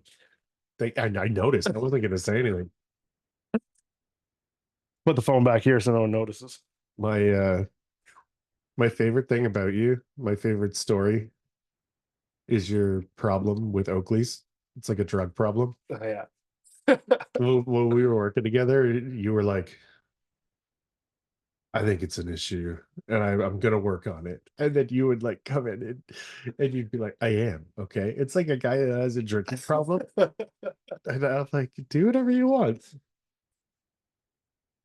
And then it turned into this like I had a slip. It's a bunch of he got fucking four more pairs of sunglasses, or like you wouldn't buy them, but you'd be like, I just want to show you these ones. They look like, cookies and cream ice cream and shit on the frames. You remember? Yeah. So then the last time that I saw you, these glasses that you're wearing now, those are your Oakleys, right? Yeah. So these are they're dope. I love them. They look good. So I actually have like two pairs of sunglasses in the same frame, Yeah. which is why so Oakley, I guess they have their own like I don't know if it's like in-house, but their own prescription Mhm. uh lenses or whatever that they weren't offered in Canada. Yeah. Excuse me. So over the summer they now available in Canada, Oakley prescription glasses. Oh, excuse me. Whew. And I was like, that's amazing. So I started looking up on them and everything and checking them out. And I was like, man, I it's been years since I've gotten prescription glasses. I've never had a pair of prescription glasses that transition into sunglasses. Yes. Um, which so for me, when I go to work, I almost always wear contacts. I So never saw you with glasses on. yeah, so then I always have my Oakley sunglasses and everything. And I still, when I wear contacts and I got safety glasses that I put on and stuff. Um, but to be able to like come home and take my contacts out and throw my glasses on the weekend, same thing. I would just like wake up on the weekends, put my contacts in my eyes because I was like, well, if any time I step outside today, I'm going to want to put sunglasses on, so I might Yeah, as well just have my contacts in my eyes already. And it seems silly, and I know that it sounds silly, but if you have glasses and you wear contacts all the time, it does really fatigue your eyes it does. to Eh? have contacts in for 14 hours a day or whatever, you know, like I think they say you're only supposed to wear them for like 8 hours, Oh, really? you know, and like I'll wear them, you know, from morning until I go to sleep sometimes because, What, are you gonna not see? oh, right. I'm like, Yeah. or I got to put glasses on, but then it's like, oh, well, if I got to go outside, I need to put, I like, then what? And I don't know why. I mean, my parents, I grew up, my dad had like benefits, but it would be like anytime I got glasses, I didn't get glasses until I was 14, but like anytime you got glasses, I'd have to get glasses and contacts. And it would be like, hey, they have to fit the benefit plan. We're not spending any more money on this shit. So it was like, okay, no transition sunglasses or like, you know, I have to go with like the cheapest frames that I could find that would, you know, so they could put lenses in and I'd be able to get contacts because I needed contacts because I played hockey growing up. So Oh, I couldn't yeah. play hockey with glasses on. So that's just how it was. So you know, in my adult life, getting glasses, same type of thing. If I had benefits, it's like, okay, they got to fit on the benefit plan. I'm not getting it. Okay, I want these glasses and these glasses. Okay, that's this much money. Okay, well, I can only afford this much money because that's what's on my benefit plan. So I guess I'll just get one pair of glasses. So I mean, it's a game changer. I love it. Coming home from work on the weekends, just having my glasses on, going outside, they transition to Yes. sunglasses. Like it's so much nicer. When you told me about the glasses, Like I fucked up. it was like a guy that's like, I smoke too much weed, so I'm gonna stop smoking weed. And then you were like, but I started eating gummies. You know what I mean? Like, I'm not buying sunglasses. They were the problem. Yeah. But I'm super happy that you got them Yeah, me too. because it's like you said, like all the, just makes more sense. Yeah. And I mean, theoretically, I could have just went and got a pair of transition glasses from a place, but I Oakleys are like nice, my man. Oakleys, man. They're They're so comfortable. They last. That's a yeah, big thing. They're tied in with the military for that reason. yeah. It's they're good, man. And I have noticed, you know, like so I mean all my sunglasses before were like Walmart or wherever I Yeah, would me buy too. sunglasses just cheap, like $12, $20 pairs, whatever. I wouldn't buy expensive sunglasses because I was like, well, you lose them, you break them or whatever. Yeah, But your friends steal them. right. And then they, That's how I got my glasses. yeah. And but I went like years with the same pair of like Walmart glasses that were still in good shape. And I'm like, man, I've always wanted like a pair of nicer sunglasses, Oakleys and stuff like that. But I'm like, ah, it's too much money to spend. So I wouldn't. But Yeah. and because I'm like, well, you know, you spend that money and then what, you lose them or break them or something like that, then You take care of your shit that really though. sucks. Exactly. So I'm like, okay, I've had the same pair of $12 sunglasses for 3 years. Like I'm buying a pair of Oakleys. So I did. But then it became a bit of an addiction and a bit of a problem. It's only a problem if you let it become a problem. Yeah. Well, I think I've nipped it in the butt. I haven't 100%. I haven't bought any. I just bought these glasses and I think I'm good for. I mean, there's something to be said for too. What are you working fucking for? Yeah. Like, like whatever's bringing you joy, you need to fucking find that. Well, and I do love like the just difference in sunglasses, Yeah. you know, having the different I've got like four different pairs of Sutros, the Oakley Sutros, the different colors and stuff like that. Like I love being able to just like, oh no, I'm gonna wear these ones today. Like Oh, some people with their shoes, you know? I was gonna say sneakers. Yeah. Yeah, yeah, yeah, yeah. Yeah, I mean, Do I wear the Air Force Ones or do I wear the okay. Adidas? Did you ever watch Entourage? No. Okay, so I've started watching it, rewatching it, Yeah. and I'm seeing it from a different perspective now because I'm not an idiot anymore, I guess. Yeah. Um, but I'm enjoying it. Like thoroughly enjoying it, like re-remembering. Oh, it's midnight. Yeah, I figured this is going to be a long one. I know. And I didn't get out here till like 8:30. So I know.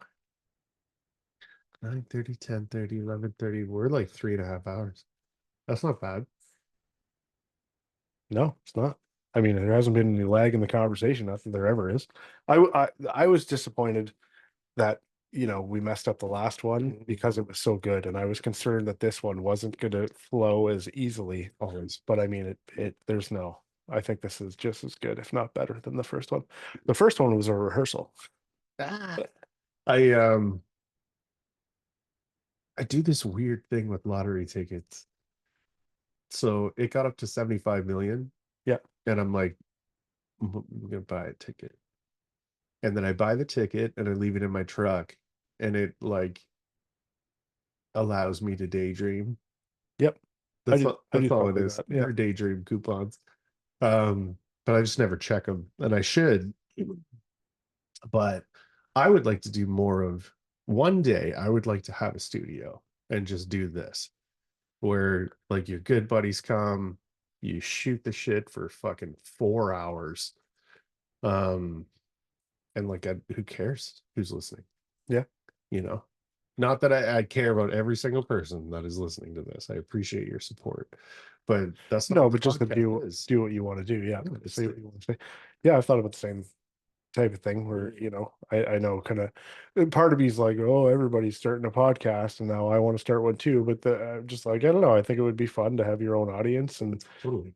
have your own kind of show. I don't really know what I would name mine. I've had a couple ideas, but they're all goofy and stupid, but it's probably going to be what my podcast is going to be like. So might as well just roll with The Howdy Doody Show. it. It's Howdy Doody time. It's a howdy doody copyright infringement. If you want to keep that name, you got to give us $1 billion. Right. Howdy Doody didn't make $1 billion in his entire career. What the fuck? Um, that snippet from DJ Premier I got from Tom Segura, posted it on his stories like years ago. And I fell in love with it. And where it's the mashup, like MOP, and like it's like me, you know? Yeah. And I've thought about looking into what it would cost to own 15 seconds of it or something and have it as an intro, because I like that. Every Monday, or well, whenever I decide to put them out, um, the profile always has that same song. It's like the song in the podcast Yeah. now, right? Well, it's like the Columbia collaboration, the beginning of each episode is that same Yeah. shot of going through the trailer with the cups and everything. Yeah, you want that. Yeah. Yeah. I used it for that post the other day because I was just like, man, this is a good post. Being up high like that, I've never done that before. Yeah. Top of a baker with like planks and all kinds of shit. But I mean, it's just a platform. I know it holds the Fucking weight. scary though. Yeah, but it really kind of wasn't, because I understood like we're good here, we're good here, we're good here. As long as I don't walk off the edge of this fucking thing, we're good. Yeah, yeah, absolutely. I think very rare I get to go out on a platform like you have. Mm-hmm. So Fozzie bought those platforms at Canadian Tire. Same type of thing, but it's shorter. I think it goes to 9 feet, maybe Yeah, something. And they're only rated for like 250. that's the And difference. I was like, I went and checked them out because he was like, man, they're on sale today. And I was like, I'm gonna go check them out. I went and checked them out. And I was like, no, I can't put my, 280-pound ass on a 250-pound thing and expect myself to be okay. I know it says 250 and it probably holds like 400, Yeah. but still. But now you're going to stack another one on top of it because you got a T, Yeah. and then you're going to push a box against a ceiling and walk, and like Yeah. you're pushing it, right? No. Oh yeah, no, to me, I'm like, no, Yeah. you know what? I would rather go spend the $600 or whatever it is at CSR to get like the ones that you were using that are rated for what, 500 or something like that. Yeah, it's enough. Yeah. And like, They're not that expensive, I think. no, I no, for what it's worth. I mean, if I needed, I would go get one. I don't have one right now, It's kind of crossed my mind a few Yeah. times, but I'm like, you know what? When I need one, I will go buy one. I have no problem. I have no issue getting one. I'm just like, I haven't needed one yet. Yeah. You know, the last tool I think I bought was the hammer drill, the Yeah. Hilti hammer drill SDS or whatever it is with the chipping Yeah. function and everything. Solid. That thing's been on my list since I went on my own. And like, and I haven't needed it. I'm like, okay, I need tap cons or whatever. I only need a couple of them. I can use my DeWalt drill with the hammer drill Yeah. setting.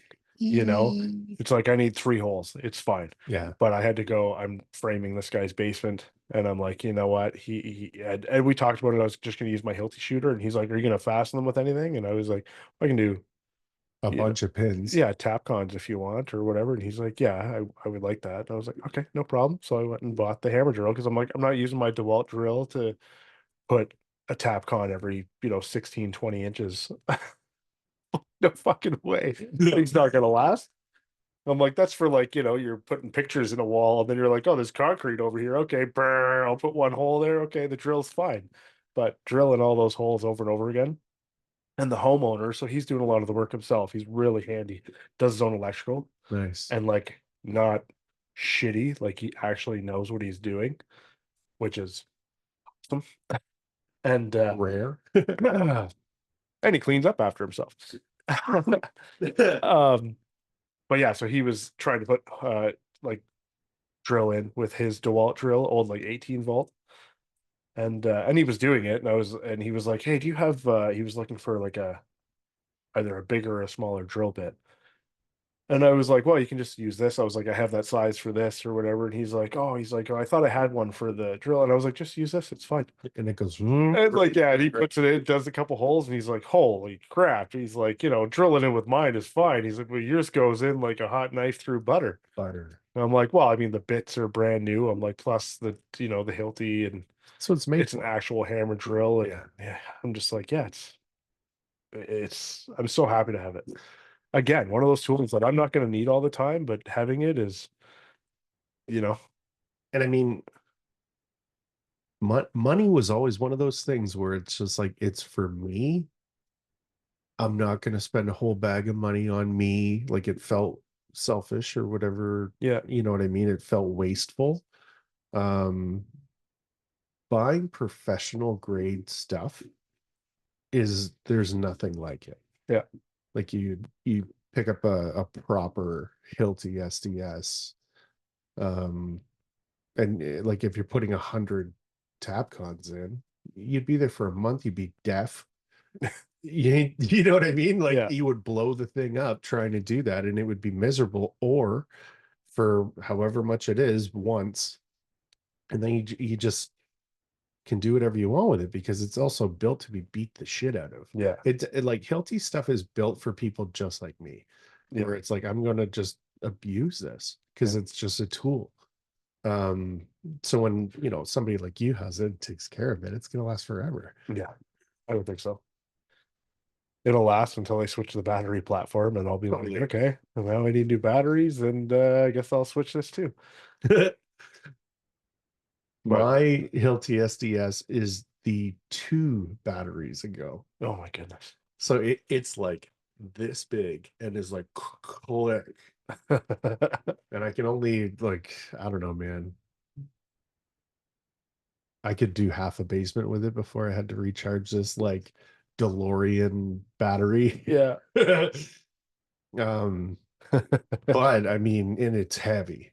Yeah. It's really heavy, but it does a great job. Yeah. And Right. I like it just won't die. So I'm like keeping it. We should Yeah. wrap this up. Yes, we should. Um, Facebook. Facebook, Nathan Binkley. I think Nathan's Drywall is on Facebook now as well. Yeah. At Nathan's Drywall for Instagram.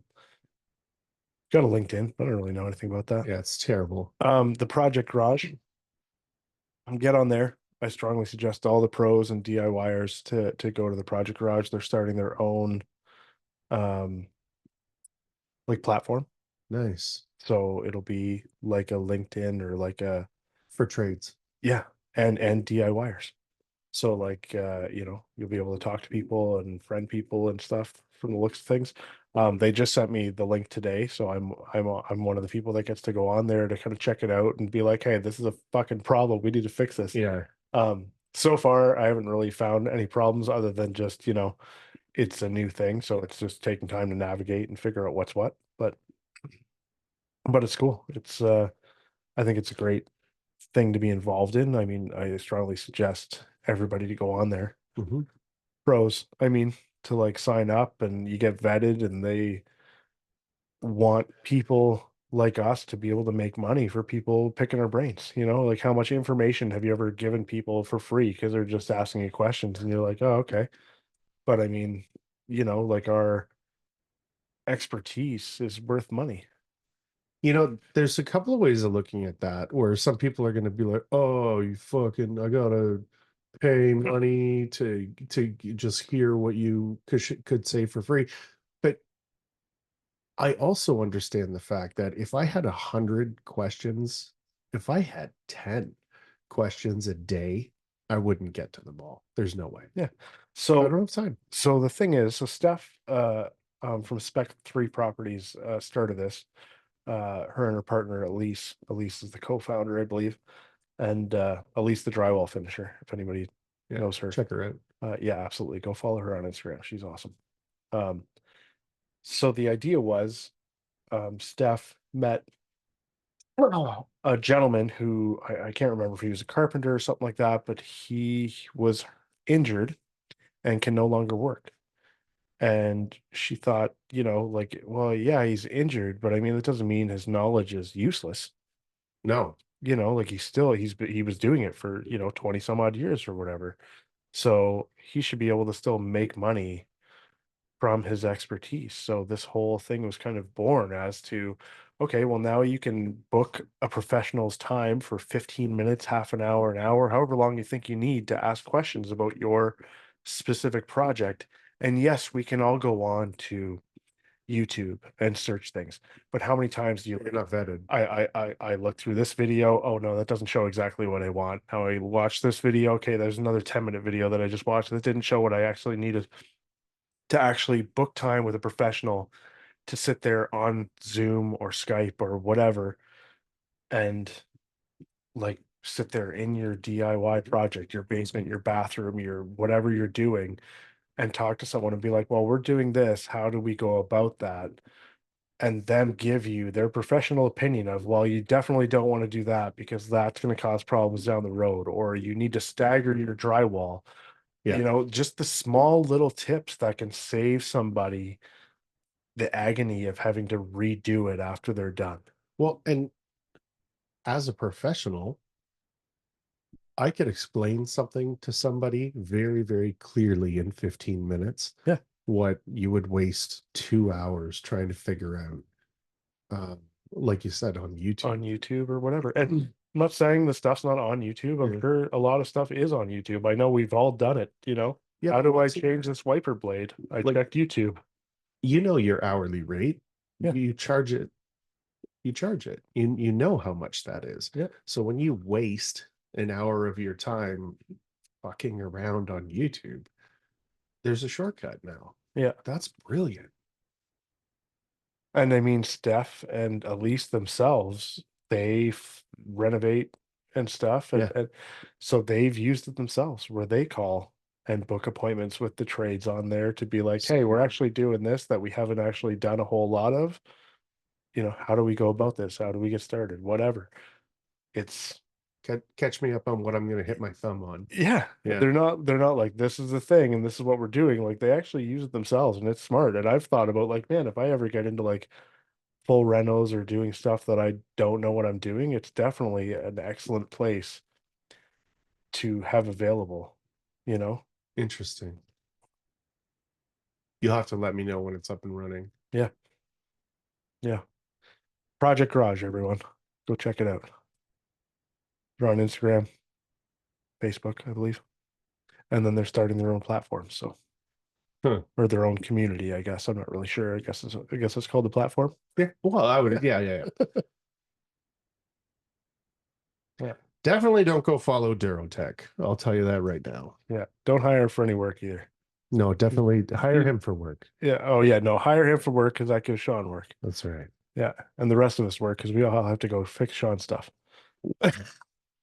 That's all bullshit, everyone. I love that. Um, another part of that platform, like I'm in a situation now where I've got to wrap this house up so I can leave for this thing to then the next thing. I won't be home for 2 weeks.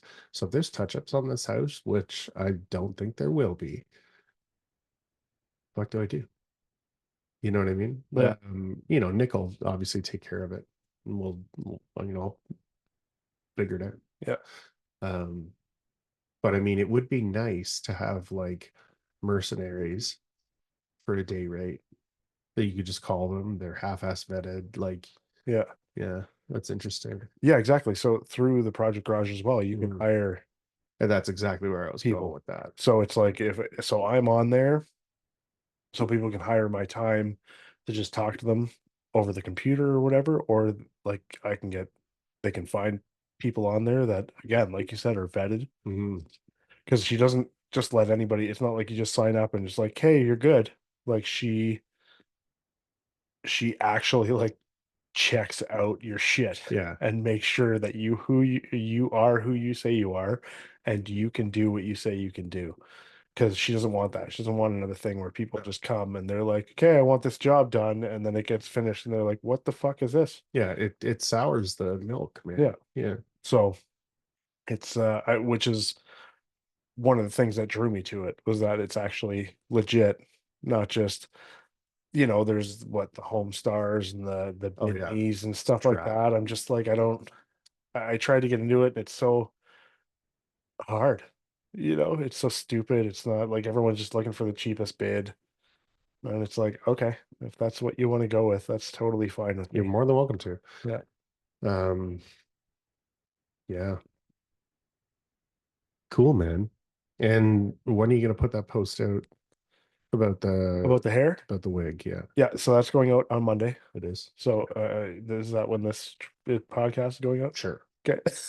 So on Monday, same time, you can watch my I post. guess we'll fucking see. I don't know what day it is, man. But yeah, I will. Sunday night I will. Okay. Yeah, and like tag me to it so I can share it. And I mean, if anybody's listening that has any good ideas, speak up, reach out to Nate. Yeah. If anybody involved. has any places or know of anybody that wants to donate prizes that we can entice people to donate, Yeah. the more the merrier. We want to make it worth people's while and make it exciting and the main goal is to just raise money for this charity, this great charity. So Yeah. Yeah, I mean, it's a hell of a cause. And you've put the legwork in. This isn't one of those like, I'm gonna fucking save the rainforest, right? Like it's yeah. you've already done it all. Mhm. Now it's just the fact of like, Yeah. let's pay for Who it. wants to see this head bald? Yeah. I got head tattoos. Honestly, You can see them. don't tell anyone what the head tattoo is, and you should be like, guess. Like make it a thing. Yeah. And then we'll see. That's not a bad idea. It's a Hello Kitty tattoo, by the way. It's a Mona Lisa. But you'll never guess what she's doing. It's the Mona Lisa. Oh. Well, thank you very much for having me on again. Thanks for coming again. Um, yeah, it's always good. It's always good to have you, man. It's always good to see you. Rock and roll, man. Yeah, it's always a pleasure. I am before we go, I am wearing Itchy Man Cam shirt and Teak Interiors hat. So Yep. just wanted to point that out because I'm so far away from my camera because the phone's just sitting there. So I had a nice setup the first time. yeah. Whatever, at least the sound will be better this time. I hope. Yeah, the video's fucked this time, but the sound's better. So Yeah. you get to hear my soothing voice and you don't have to see my hideous fucking face. I'm wearing a Durotech hat. Fuck. Fuck Hayden. All right, everybody. Follow Nate, check him out. Hell of a guy. Be humble. treat everyone the same, and do your fucking job.